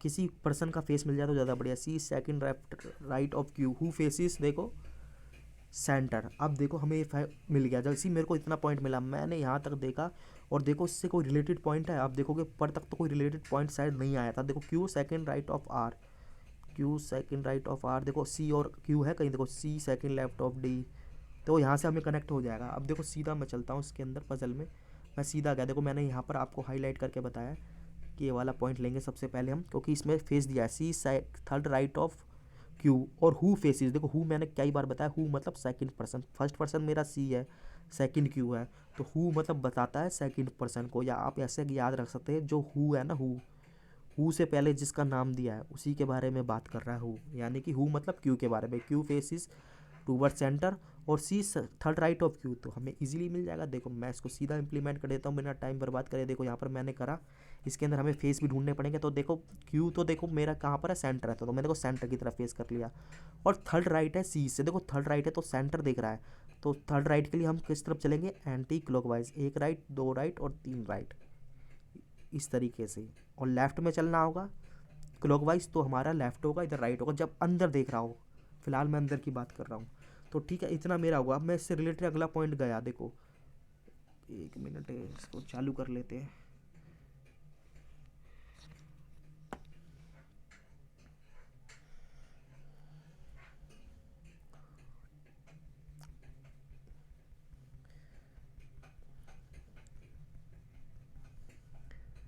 इसको चालू कर लेते हैं, 1 मिनट लगेगा बस। यहाँ तक हो गया था ना, हाँ ये देखो ये मेरा हो गया ना। अब देखो क्या आगे आगे मैं गया, देखो आगे गया तो देखो सी क्यू और सी से कोई रिलेटेड पॉइंट मिल जाए। देखो क्यू और सी से देखो क्या बोल रहा है, Q second right of R, तो देखो क्यू सेकंड राइट है आर के, क्यू ये रहा और आर के है, तो देखो इसमें आर के सेकंड राइट, तो हमें आर का फेस पता होना चाहिए। आर का तो पता नहीं, देखो आर इधर भी आ सकता है, आर इधर भी आ सकता है, इसको छोड़ दो अभी, कोई और पॉइंट मुझे मिल जाए देखता हूँ मैं यहाँ पर। 1 मिनट पेन ले लेते, देखो ये लिखा है ना C and S are immediate neighbour of B, ये मेरे को देखो फिक्स पॉइंट पता कैसे मिला, मेरे को कैसे पता चला सी एंड एस, ये देखो ये मैं बताता हूँ, C and S are immediate neighbour of B, जो बी है उसके इमीडिएट नेबर हैं यहाँ पर सी और एस, यही तो मतलब है। किसके immediate neighbour of B, B के, बी इधर में है तो सी एस इधर है। और देखो जब हमें यहाँ पर सी मिल गया तो हमें यहाँ पर आगे पॉइंट मिल जाएंगे, देखो कनेक्ट करके बताता हूँ, तो इससे हम स्टार्ट कर सकते हैं। देखो ये मैंने यहाँ पर ऑरेंज से हाईलाइट करा है, देखो यहाँ पर आपके समझ आ गया, यहाँ बना रखा है। देखो C is immediate neighbour of B, मतलब बी बीच में आना चाहिए, इमीडिएट का मतलब होता है बीच में। देखो सी इधर दे रखा था मेरे को, तो बी इधर लिख लिया, एस इधर आ गया। पर एक केस ये भी तो बन सकता है, सी यहाँ हो सकता है बी यहाँ पर हो, और एस ये मैंने बना लिया। और देखो एक मेरे को पॉइंट याद आ रहा है कि एस के इमीडिएट नेबर कहीं दिया था ना, देखो immediate neighbour of S facing outside, जो एस के इमीडिएट मतलब जो एस के पड़ोसी हैं वो बाहर देख रहे हैं। आप यहीं पर देखो इसको, देखो एस के इमीडिएट नेबर, देखो एस के इमीडिएट नेबर ये भी है, एस का इमीडिएट नेबर ये भी है, ठीक है। तो ये दोनों बाहर देखने चाहिए, लिखा ना immediate neighbour of S facing outside, देखो ये तो इन दिख रहा है, जब इन दिख रहा है कंडीशन गलत, तो ये पॉसिबिलिटी कट गई। और यहाँ पर देखो किसके, एस के इमीडिएट नेबर, एस का इमीडिएट नेबर, तो एक एस का इमीडिएट नेबर एक तो ये है, एक ये है, ये दोनों कहाँ दिख रहे हैं, बाहर, तो इस तरीके से बाहर बना देना। देखो मैंने अगले में यही करा होगा, देखो ये मैंने पॉइंट लिया था, ये देखो ये कट गया, ये आगे गए हम इस तरीके से कनेक्ट करा, और देखो इस तरीके से ये बन गया, ये आ गया ना, एस के इमीडिएट नेबर बाहर देख रहे हैं। अब मैं देखो ये मेरे को इतने सारे पॉइंट मिल गए, इनसे कोई कनेक्टेड पॉइंट मिल जाए तो मेरे लिए अच्छा है। देखो ये देखो ये क्यू से तो मिल नहीं सकता, ये दोनों तरफ से आ जाएगा फिलहाल। 1 मिनट इसको कनेक्ट करने की कोशिश करते हैं, Q second right of R, R इधर है, ये देखो तो ये मिल जाएगा शायद मुझे, क्यू सेकंड राइट है आर के, देखो आर तो इधर करोगे ना, ये बाहर देख रहा है, जब ये बाहर देख रहा है तो ये राइट नहीं है, ये लेफ्ट बन जाएगा, तो क्यू आर मेरा इधर ही आएगा। देखो यही मैंने शायद लिया होगा अगला, चलो ये नहीं लिया, इसमें मैंने ये वाला पॉइंट ले लिया, आप कोई सा भी ले सकते हो। मैं इससे कर लेता हूँ सी सेकंड लेफ्ट ऑफ डी, सी आ गया था, डी है, सेकंड लेफ्ट है डी, पर डी का फेस नहीं पता, डी इधर आएगा या डी इधर आएगा। सेकंड लेफ्ट है ना, तो इधर तो एस ऑलरेडी बैठा है, तो डी कैसे लोगे, तो डी फिक्स हो गया। जब डी इधर हो गया तो सी सेकंड लेफ्ट है डी के, सी है ना लेफ्ट, तो इसका लेफ्ट का मतलब इसको अंदर देखना पड़ेगा, एक लेफ्ट नहीं इसको बाहर देखना पड़ेगा, उल्टा हो जाएगा ना, वन लेफ्ट सेकंड लेफ्ट। देखो यही यहाँ पर कनेक्ट करा हुआ, देखो ये रहा मेरा, ये देखो एक लेफ्ट और दो लेफ्ट। अब अगले में चलते हैं, देखो क्या लिखा है, ये वाला पॉइंट है, B is third right of P who is not neighbour of R. ये देखो इजीली कनेक्ट हो सकता है, बी थर्ड राइट है पी के, और हु मैंने बताया था इस पी के बारे में बात करा, पी नॉट नेबर होना, नेबर नहीं होना चाहिए आर का। देखो आर कहाँ पर है हमारा, देखो आर तो अभी हमारा कहीं पर भी नहीं है, पर ये पॉइंट कनेक्ट कर सकते हैं इसको हम कैसे, देखो मैं बताता हूँ। देखो एक बार तो आप यहाँ पे लेके देखो क्या कहते हैं, पी मैंने, अच्छा हाँ हो जाएगा क्योंकि बी दे रखा है ना, देखो इजीली हो जाएगा, बी थर्ड राइट है पी के, तो को 1 2 3 पी यहाँ आना चाहिए थर्ड पर यहाँ तो डी बैठा है तो नहीं आ पाएगा, 1 2 3 तो पी यहाँ पर आएगा। और क्या बोल रहा है, बी थर्ड राइट है, तो जब थर्ड राइट है तो लेफ्ट हो गया, तो उसको बाहर देखना पड़ेगा इस तरीके से। ये देखो ये बना दिया। आगे मैं चलता हूँ, जैसे ही मैं आगे गया, मैंने देखो ये वाला पॉइंट मैंने यहाँ पर हाईलाइट करा है, देखो ये वाला जो मेरा बचा हुआ था ना, मैंने अभी आपको बताया था, ये वाला देखो, ये वाला Q third second left of R, तो देखो Q second left of R, यही वाला है, देखो ये रहा। देखो क्यू सेकंड लेफ्ट है, देखो यहाँ से करोगे ना आर से, देखो आर यहाँ रखा था, तो देखो सेकंड लेफ्ट नहीं होगा ये, तो सेकंड लेफ्ट इस तरीके से हो जाएगा। देखो पर एक पॉइंट और याद रखना था, देखो P is not neighbour of R, P का नेबर आर नहीं है, तो देखो इसलिए मैंने आर यहाँ लिया, बल्कि आर दोनों जगह आ जाता, पर पी का नेबर आर नहीं है, तो आर के लिए तो एक ही जगह बची, आर इधर आ गया। आगे चलते हैं, ठीक है ये हो गया। और देखो अब एक ही पॉइंट हमारा बचा है, देखो उसको हम मैनेज कर लेंगे ना तो पूरा हो जाएगा। देखो ये जो अनहाईलाइटेड पॉइंट है, ये मैंने ग्रीन से यहाँ पर हाईलाइट करके बताया, देखो ये there are as many person between R and S, जितने आर और एस के बीच में मेंबर हैं उतने ही हैं बी और डी के। अब इन दोनों में से कोई एक मिल जाए, देखो बी डी शायद मेरे पास है, देखो बी डी मिल गया ना यहाँ पर, बी डी के बीच में कितने, 1 2, तो आर और एस के बीच में कितना होना चाहिए, 2, देखो आर एस भी है, तो ये तो सही हो गया पॉइंट, ठीक है ये भी मेरा कनेक्ट हो गया। देखो जब मैंने यहाँ पर कनेक्ट हो गया तो मेरी पूरी पजल बन गई 1 2 3 4 5 6 7 मेंबर आ गए, तो एक मेंबर का नाम बचा है ना, उधर इधर लिख देना, तो वो मैंने अगले में लिखा होगा, देखो एक का बचा था। अब बात ये आती है कि देखो अब क्या हुआ, ये तो हो गए, पर 1 2 लोगों का फेस नहीं पता, फेस कैसे ढूंढे। आपको स्टार्टिंग में लाइन याद होगी कि यहाँ पे मैंने लिखी है, देखो ये मैंने रेड से हाईलाइट करी है, no 3 adjust same person facing same direction, मतलब कि जो 3 पड़ोसी हैं वो कभी भी सेम डायरेक्शन फेस नहीं कर सकते। देखो उसका तरीका क्या होता है, देखो आप कहीं से भी ले लो, आप जहाँ पर स्पेस वहाँ पर जिसका फेस नहीं पता वहाँ से लोगे, ज़्यादा इजी पड़ेगा। देखो ये देखो ये बाहर देख रहा है, ये बाहर देख रहा है, अगर मैं इसको बाहर कर दूंगा ना तो तीनों पर्सन इसी ये कंडीशन सेटिस्फाइड नहीं होगी। लिखा है 3 पर्सन जो पड़ोसी है वो एक साथ एक जैसे सेम डायरेक्शन में होना चाहिए, तो इन सबके डायरेक्शन हो जाएंगे आउटसाइड, तो इसको मेरे को लेना पड़ेगा इनसाइड। अब सिमिलर इसमें भी जाओगे ना, देखो इसमें भी देखो कि अगर इसको आपने आउटसाइड कर दिया तो ये तीनों आपके एक साथ एक जैसे डायरेक्शन हो गए, तो ये कंडीशन गलत, इसको भी लेना पड़ेगा अंदर। देखो इस तरीके से देखो मैंने यहाँ पर पूरा बनाया है, इस तरीके से आपको सबके फेस मिल जाएंगे और ये इस तरीके से पजल सॉल्व होगी। ये पजल थोड़ी सी ट्रिकी थी, अब देखते हैं क्या है इसमें। अब इसके क्वेश्चन तो इजी होंगे, बस आपको लेफ्ट और राइट का ध्यान रखना है, क्योंकि इसमें सम इन है सम आउट है। लिखा how many person facing inside centre, तो कोई इनसाइड कौन सा है, 1 2 3, शायद 3 ही आ रहे हैं, हाँ 3 है, 3 हो जाएगा आपका। ये रहा। अब आउटसाइड का पूछा इसने, हाउ मैनी पर्सन, एक मिनट, आउटसाइड जब 3 इनसाइड है तो आपके जो रेस्ट बचे हैं वो आउटसाइड है, कितने 8 में से आप 3 घटाओगे 5 रह गए। अब देखो ये वाला क्वेश्चन है, इन क्वेश्चनों का ध्यान रखना पड़ता है। ये देखो क्या बोल रहा है, who sits third right of R, R के थर्ड राइट में कौन है, देखो आर देखो, आप सबसे पहले आर देखो इसके थर्ड राइट में जाना है। देखो आप होता क्या, हम जनरली इन वाले क्वेश्चन करते हैं तो ऐसे ऐसे 1 2 3 आर कर देते हैं, इसका थर्ड राइट है, मगर देखो इसमें ऑप्शन में भी दे रखा है, ये गलत होगा क्योंकि ये फेस बाहर कर रहा है, तो उसका जो थर्ड राइट होगा ना, थर्ड राइट वो क्लॉकवाइज होगा, 1 2 3, तो पी आंसर है, ऑप्शन नंबर सी पी। ये देखो अगला, who is second left of B, similar में सेकंड लेफ्ट ऑफ बी, देखो बी कहाँ देख रहा है, बाहर देख रहा है, तो लेफ्ट कहाँ पे होगा, इधर नहीं होगा, इधर होगा, 1 2 ए आंसर आएगा, ए आंसर है बी में। अगला है find out odd one find करो। देखो अब इसमें एस कहाँ पर है, एस तो ये रहा मेरा, ए कहीं दे रखा है, ए ये रहा, आर दे रखा है, आर ये रहा, बी दे रखा है, हाँ पी दे रखा है, हाँ। अब इसमें ऑड वन आउट कैसे फाउंड करना पड़ता है, देखो इसमें बेसिस क्या होता है, इसके अंदर जो बेसिस होगा ना वो हमेशा फेस का ही बेसिस होगा, और तो कोई मतलब ही नहीं है इसके अंदर। देखो ये बाहर देख रहा है, ये बाहर देख रहा है, ये सिर्फ एस ऐसा है जो अंदर देख रहा है, तो ऑड वन आउट आपका हो गया एस, ऑप्शन नंबर ए। तो देखो इस तरीके से हमारा क्वेश्चन होता है। अब देखो एक अभी ये कितना है, देखो हमने कितने अटैम्प्ट कर लिए इसके अंदर, देखो अब हमारा टाइम पूरा हो गया मेरे हिसाब से। इसके अंदर मैंने 27 अटैम्प्ट कर लिए और 20 मिनट्स मेरे हो गए। कोई कोई स्टूडेंट होगा जिसका 1 आध मिनट बचा हुआ, वो सीधा क्वेश्चन उसका वो कर सकता है, क्या कहते हैं, ब्लड रिलेशन का। तो आपको क्या करना है, ये देखो ये इसमें इतना स्कोर काफ़ी अच्छा होता है क्योंकि ये पीओ का है, और अभी तो हमारा पेपर नंबर 2 ही चल रहा है। अभी हम आगे बढ़ेंगे ना तो हमारा लेवल और बढ़ेगा, जब हमारा लेवल बढ़ेगा तो हमारे नंबर ऑफ अटैम्प्ट कम होंगे।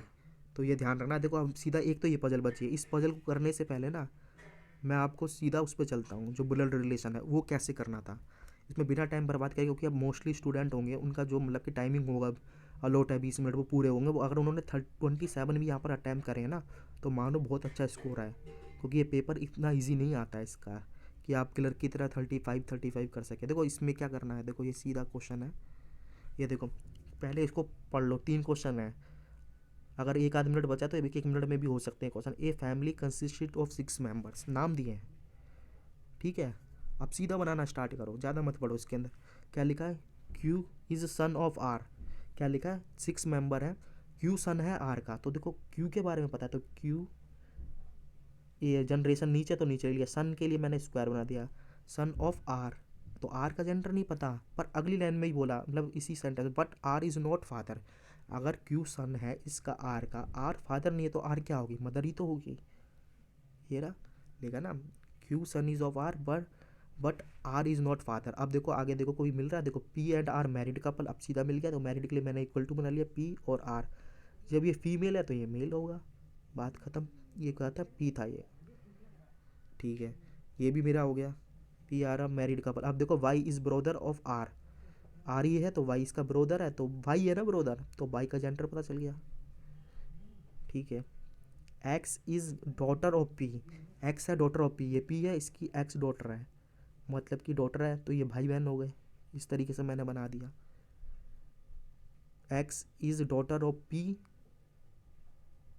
कहाँ है, 1 minute, x is daughter of P, ठीक है, यहाँ तक ख़त्म हुआ। एंड ये अगला सेंटेंस चालू है, Z is brother of P, Z brother है पी का, जेड ब्रोदर किसका है, पी का, तो पी ये रहा, इसका जेड ब्रोदर आ जाएगा। यहाँ पर ये देखो इस तरीके से चार्ट बनेगा, आगे देख लेते हैं। देखो इसका, ये देखो यहाँ पर ये इस तरीके से चार्ट बनेगा। जब ये चार्ट बन जाएगा आपका तो इजीली पूछेगा, देखो who is brother in law of R, बोल रहा है आर का ब्रोदर इन लॉ कौन है, देखो आर ये है, ब्रोदर इन लॉ मतलब इसका हस्बैंड, उसका जो भाई होगा ब्रोदर इन लॉ होता है, तो जेड है इसके अंदर। ये रहा आंसर। आगे चलते हैं, पूछ रहा है how many female members are there in family, मतलब कि फीमेल कितनी है। देखो फीमेल मैंने किससे नोट करा था, सर्कल से, 1 2, तो 2 ही हैं, तो ऑप्शन नंबर बी होगा। लास्ट क्वेश्चन है, देखो X is how is X related to P. ये देखो ये क्वेश्चन काफ़ी इजी है, मगर काफ़ी स्टूडेंट इसमें गलत कर देते हैं, इसमें वो उल्टा रिलेशन बता देते हैं। मैं बताता हूँ इसको कभी भी गलत नहीं होगा। सबसे पहले एक्स ढूंढो, मेरा एक्स ये रहा, और पी ढूंढो, कह रहा है एक्स पी से किस तरीके से रिलेट करता है, तो कौन रिलेट करता है, एक्स करता है, और 2p, 2 जहाँ पर 2 लिखा हुआ ना उसके बाद लिखा है, मतलब उससे कंपेयर करना है, पी से कंपेयर करो एक्स का। तो देखो पी ऊपर वाली जनरेशन है, ये है, तो ये इसकी डॉटर हुई, ये डॉटर आ गया, इस तरीके से होगा। देखो इस तरीके से ये क्वेश्चन हुआ। अब हमारा शायद एक क्वेश्चन बचा है, कौन सा वाला, पोस्ट वाला। मैं उसको आपको करके बताता हूँ, बहुत अच्छा क्वेश्चन है, आप मानो मत मानो, ये क्वेश्चन बहुत ही अच्छा है। हमने देखो पिछली क्लास में जो क्वेश्चन करा था ना पोस्ट वाला, वो काफ़ी ईजी था, ये उससे काफ़ी मतलब कि क्या बताऊँ 10 टाइम्स है बेटर क्वेश्चन। ये देखो, देखो सबसे पहले तो हम पढ़ेंगे इसके बारे में क्या लिखा है। देखो क्या लिखा है, 8 पर्सनस है, नाम दिए हैं, ठीक है, of a company and all of them are working in 8 different designation of a company, नाम दिया है CMD MD इस तरीके से, लास्ट है clerk. All the designation are to be considered given order, मतलब कि 8 लोग तो एक कंपनी में काम करते हैं, अलग अलग पोस्ट पर काम करते हैं, उनका डेजिग्नेशन दिया, जो डेजिग्नेशन ऊपर क्रम में दिया है वही है। और इसने एग्जाम्पल भी दिया है, जैसे एज CMD, ये CMD is senior most and clerk is junior most, इस तरीके से। और लास्ट में ये देखो एक वेरिएबल आ गया, each of them belonging to different city, 1 2 3 ये सिटी के नाम दिए बट नॉट नेसेसरी। देखो अब मैं आगे बढ़ता हूँ, ये देखो इंट्रोडक्शन इसने बताया था, इतना इंट्रोडक्शन था इसका पजल का, जैसे इसने बताया मैंने यहाँ पर ड्रॉ कर लिया इस तरह का टेबल। CMD सबसे सीनियर मोस्ट, फिर इसके नीचे नीचे और क्लर्क जैसे इसी ऑर्डर में लेना था। अब हम ना क्या करेंगे, इस पजल में फिक्स पॉइंट ढूंढेंगे, कोई फिक्स पॉइंट मिल जाए उसी से हम स्टार्ट करते हैं इस पजल को। ये देखो यहाँ पर मैंने लिखा था the one who belongs to Delhi, जो दिल्ली से बिलोंग करता है, इज सीनियर देन 4 पर्सनस। अब देखो इसको पढ़ने की कोशिश करो, लिखा है the one who is belongs to Delhi, जो दिल्ली से बिलोंग करता है, सीनियर देन 4, मतलब कि यह जो दिल्ली से बिलोंग करता है ना वो सीनियर है 4 लोगों से, उल्टा मत कर देना, इसका मतलब है उससे 4 छोटे होंगे, देखो 4 कम होंगे, 1 2 3 4, तो दिल्ली यहाँ पर आएगा। आप गलत मत कर देना, कई स्टूडेंट उल्टा कर देते हैं, इसको पढ़ने की कोशिश करो, समझने की। देखो the one who belongs to Delhi, जो दिल्ली से बिलोंग करता है, इज सीनियर देन, देखो सीनियर तो यहीं पर आएगा, ये तो जूनियर है, इससे सीनियर कौन है, ये, उससे सीनियर ये, उससे सीनियर ये, उससे सीनियर, तो सीनियर के लिए आप काउंट करोगे ना, मतलब कितने लोगों से सीनियर है, तो सीनियर के लिए आप ऐसे पढ़ोगे और जूनियर के लिए ऐसे पढ़ोगे। तो लिखा ना the one who belongs to Delhi senior than 4 person, 1 2 3 4 4, तो ये दिल्ली इधर आ जाएगा, ये देखिए यही मैंने शायद यहाँ पर करा हुआ, दिल्ली आ गया। अब करना क्या है, आगे आपको ना कोई इससे रिलेटेड पॉइंट ढूंढना है, कोई रिलेटेड इससे पॉइंट मिल जाए या फिक्स मिल जाए। देखो मैं बताता हूँ, यहाँ पर आगे बढ़ा, डी लिखा है, D is senior than the one who is belong Delhi but not junior than the one who belongs to Mumbai. ये देखो ये काफ़ी अच्छा पॉइंट है, क्या बोल रहा है, डी है वो सीनियर है किससे, दिल्ली से, तो सीनियर के लिए देखो ऊपर जाएंगे, सीधी सी बात है, इधर जूनियर होता है, तो सी है, डी है जूनियर किससे, दिल्ली से, तो देखो जूनियर है ना, तो डी इधर भी आ सकता है, डी इधर भी आ सकता है, डी इधर भी आ सकता है, 3 पॉसिबिलिटी बनेगी। पर आगे लाइन हमने पढ़ा, क्या पढ़ा, but junior than the one Mumbai, पर मुंबई से जूनियर है, तो हो सकता है मुंबई इधर आए तो डी इधर आए, अगर मुंबई इधर आए तो डी इधर आए, तो अभी 2 पॉसिबिलिटी बनेगी, इसको हम साइड में स्टोर कर लेंगे, कोई फिक्स पॉइंट ढूंढते हैं। ये देखो मैंने शायद ये पॉइंट लिया भी नहीं है अभी, देखो आगे वाला पॉइंट लिया है, क्यों लिया अभी पता चलेगा आपको। देखो क्या बोल रहा है, the one who belongs to Kolkata is senior all among, अब तो सिंपल हो गया, कह रहा है जो कोलकाता से है वो सीनियर है सबसे ज़्यादा, तो सीनियर तो CMD वाला है, तो ये कोलकाता आ गया, इधर लिख देना, देखो ये कोलकाता लिख दिया। अब जो हमारा पॉइंट बचा था ना, ये वाला मैं जो पढ़ रहा था, अब ये पॉइंट इजीली कनेक्ट हो सकता है, देखो अगली लाइन में ये पॉइंट लिया होगा मैंने, देखो इसको मैंने ब्लू से हाईलाइट किया, देखो लिखा है द वन द क्या लिखा है, D is senior than the one who belongs to Mumbai, तो देखो जो दिल्ली, जो डी है वो सीनियर है दिल्ली वाले से, ऊपर चलेंगे डी इधर भी आ सकता है, डी इधर भी, डी इधर भी, ठीक है, अभी आ सकता है हमारा 3 में। लिखता है but junior than the one who belongs to Mumbai, पर मुंबई से जूनियर है, मतलब मुंबई से नीचे रहेगा, तो देखो मुंबई इधर तो लिख नहीं सकते, ऑलरेडी कोलकाता आ गया आपका, कैसे लिखोगे, ओवरलैप हो जाएगा, तो मुंबई आप इधर ही लिखोगे, जब मुंबई इधर लिखोगे ना आप, मुंबई इधर लिखोगे तो डी आपका इधर आएगा। वैसे आप मुंबई और दिल्ली इधर भी लिख सकते हैं, मगर ये वाली लाइन में पढ़नी है, D is senior than the one belong Delhi, मतलब दिल्ली वाले से तो ऊपर आएगा डी, तो यहीं आएगा, और मुंबई से नीचे आएगा, ये देखो मुंबई से नीचे इधर आ गया, इधर लिखोगे तो देखो ये दिल्ली वाला ही बन जाएगा, तो ये इस तरीके से पॉइंट बना, काफ़ी अच्छा पॉइंट था, देखो ये आपके समझ आया होगा।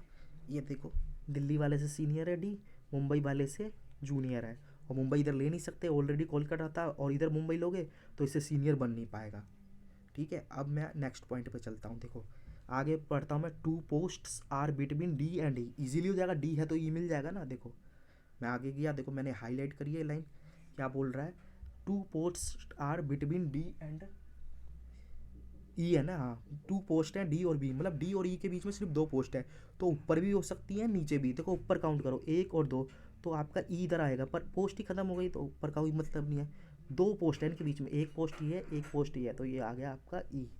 ये देखिए अगले में कर रखा है, आगे देखो क्या है, कोई पॉइंट है, ये देखो क्या लिखा है, यहाँ तक तो हो गया था हाईलाइटेड वाला, F is junior than 4 person only, देखो ये भी बहुत अच्छा क्वेश्चन है, एफ जूनियर है 4% से, इसमें भी गलती से अभी हमने सीनियर का पढ़ा था ना, और ओनली लिखा है।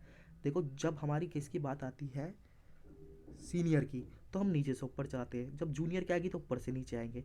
मतलब क्या लिखा है, F is junior than only 4%। अगली लाइन में चलते हैं, देखो मैंने इसको येलो से हाईलाइट करा है, F is junior than only 4%, मतलब 4% से जूनियर है।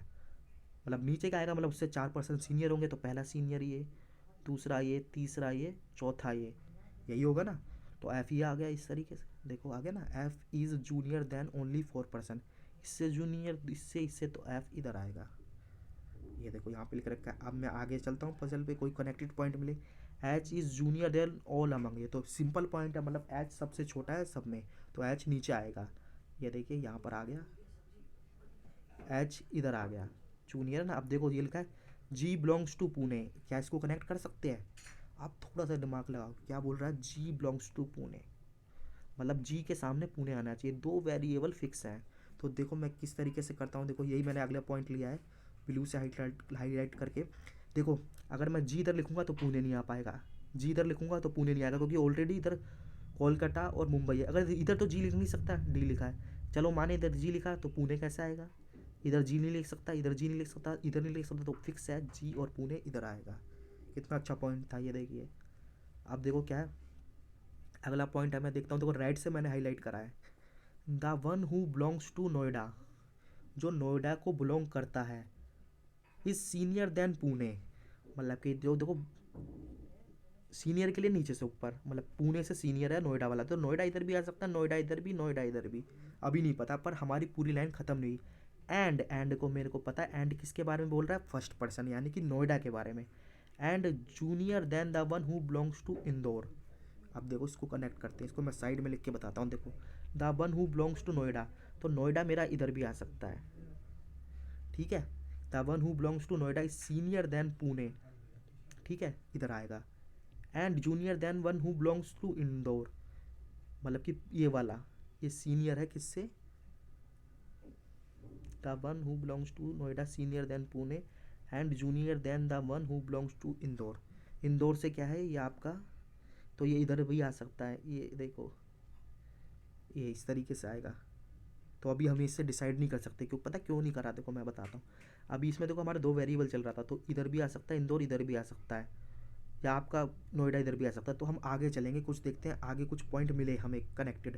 देखो जैसे ही मैं आगे गया, ये देखो मैंने किससे हाईलाइट कर रखा है आपका, ये ई, येलो से, ई डज नॉट नोएडा। अब तो फिक्स हो गया, देखो ई के सामने नोएडा नहीं आ सकता, इधर नोएडा नहीं आएगा। और पुणे से, ये वाला रेड लाइन है, पुणे से सीनियर है कौन है, पुणे से सीनियर वाला कौन सा है, नोएडा वाला। तो देखो यहाँ नोएडा ले नहीं सकते, तो नोएडा यहाँ ले सकते हो, यहाँ ले सकते हो, आ सकता है। पर नोएडा वाला तो जूनियर किससे है, इंदौर से, तो देखो नोएडा इधर आ जाएगा और इंदौर इधर आ जाएगा। देखो के लिए मैं यही कर रखा होगा, देखो ई नोएडा नहीं था, पुणे से सीनियर था, इधर आएगा नहीं तो इधर आएगा। और नोएडा वाला जूनियर था इंदौर से, तो इंदौर के लिए एक ही जगह बची थी, तो इधर आ गया। अब आगे चलते हैं, देखो क्या है, आगे चलते हैं, रेस करते हैं। देखो ये बचा है, A and B are not senior. देखो कह रहा है ए और बी सीनियर नहीं है। अब देखो, अब थोड़ा सा दिमाग लगाओ, ए बी सीनियर नहीं है। देखो ये इधर देखो, 1 2 3 4 5 तो हो गए, 6 7 मिल गए हमें, तो हमारा सीनियर इजीली मिल जाएगा। इस दिमाग में कैलकुलेट करना पड़ेगा। देखो ये रहा ना, यही मैंने ग्रीन से करा। देखो मैं बताता हूँ आपको किस तरीके से। देखो ए बी सीनियर नहीं है, मतलब इधर तो ए और बी नहीं आएगा, तो देखो ए बी नहीं आएगा और ये भी नहीं आ सकते।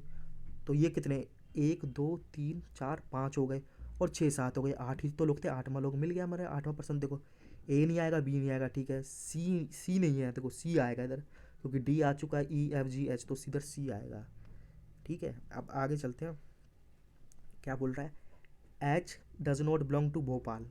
कर लो इसको इजीली, एच भोपाल में नहीं है। देखो इधर भोपाल नहीं आएगा, तो 1 2 3 4 5 6 मिल गए, तो एक ही जगह बची है, भोपाल, इधर लिख देना। देखो यही लिखा होगा मैंने, ये देखो ये रहा भोपाल। अब देखो, अब हमारा क्या पॉइंट बचा है यहाँ पर।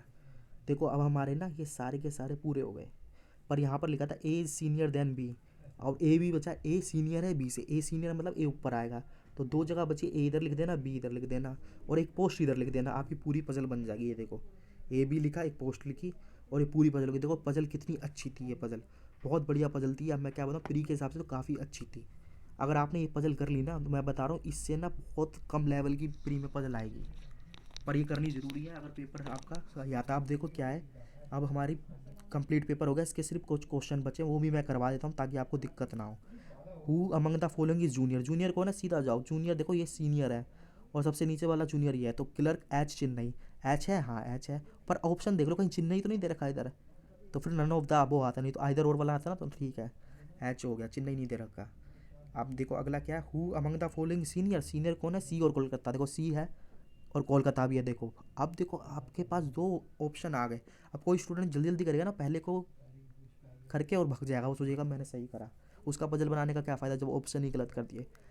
इसलिए सारे पढ़ने पड़ते हैं जब नन ऑफ द अबो दिया हो। Which of the following is senior, senior देखो सी है और वो भी है जो कोलकाता से बिलोंग कर रहा है, तो आप कैसे डिसाइड कर सकते हो, आपका तो ये भी सही है ये भी सही है, दोनों तो नहीं है, तो बहुत आना चाहिए कि भी सी और कोलकाता, तो क्या आएगा नन ऑफ द अबो।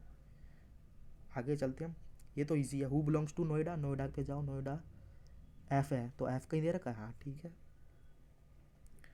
अगला है how many persons are junior than the one who belongs to Mumbai, जो मुंबई से बिलोंग करता है उससे कितने जूनियर, सीधा मुंबई पे जाओ, देखो मुंबई पे मैं गया, ये रहा, उससे जूनियर, दो जूनियर नीचे वाले हैं ना इसके सारे, 1 2 3 4 5 6, 6 कहीं दे रखा है, ये रहा। लास्ट क्वेश्चन है हमारा आज का, क्या लिखा है, हु बिलोंग्स टू इंदौर, सीधा है, इंदौर से कौन बिलोंग करता है, डी, डी है, डी ऑप्शन में। ये देखो, ये देखो इस तरीके से आज की हमारी क्लास एंड होती है। आई होप आप लोगों को पसंद आई होगी। देखो इसके अंदर मैंने आपको डिटेल सारे मतलब कि क्वेश्चन कराए हैं 35 के 35, वो भी मैंने आपको डिटेल में कॉन्सेप्ट्स के साथ कराए हैं। तो देखो अगर आपको इसका पीडीएफ चाहिए रिवीजन के लिए, देखो ये पीडीएफ के लिए ये मैं बताता हूँ, ये पीडीएफ के लिए मेरा ये चैनल है, ये यू टेलीग्राम चैनल है, इसको ज्वाइन कर लेना। अगर ये वीडियो पसंद आई हो तो मेरा यूट्यूब चैनल है, इसको आप क्या करते हैं ज्वाइन कर सकते हो, ताकि अपडेट वीडियो आपको मिलती रहे। और इस वीडियो को ज़्यादा से ज़्यादा शेयर करो ताकि इस वीडियो का रीच पहुंच सके। और देखो आज हमारा पेपर नंबर 2 था, इसके बाद हमारा होगा पेपर नंबर 3, फिर करेंगे हम 10 तक। तो इस क्लास को यहीं पर एंड करते हैं, फिर नेक्स्ट क्लास में मिलता हूँ मैं नए पेपर के साथ।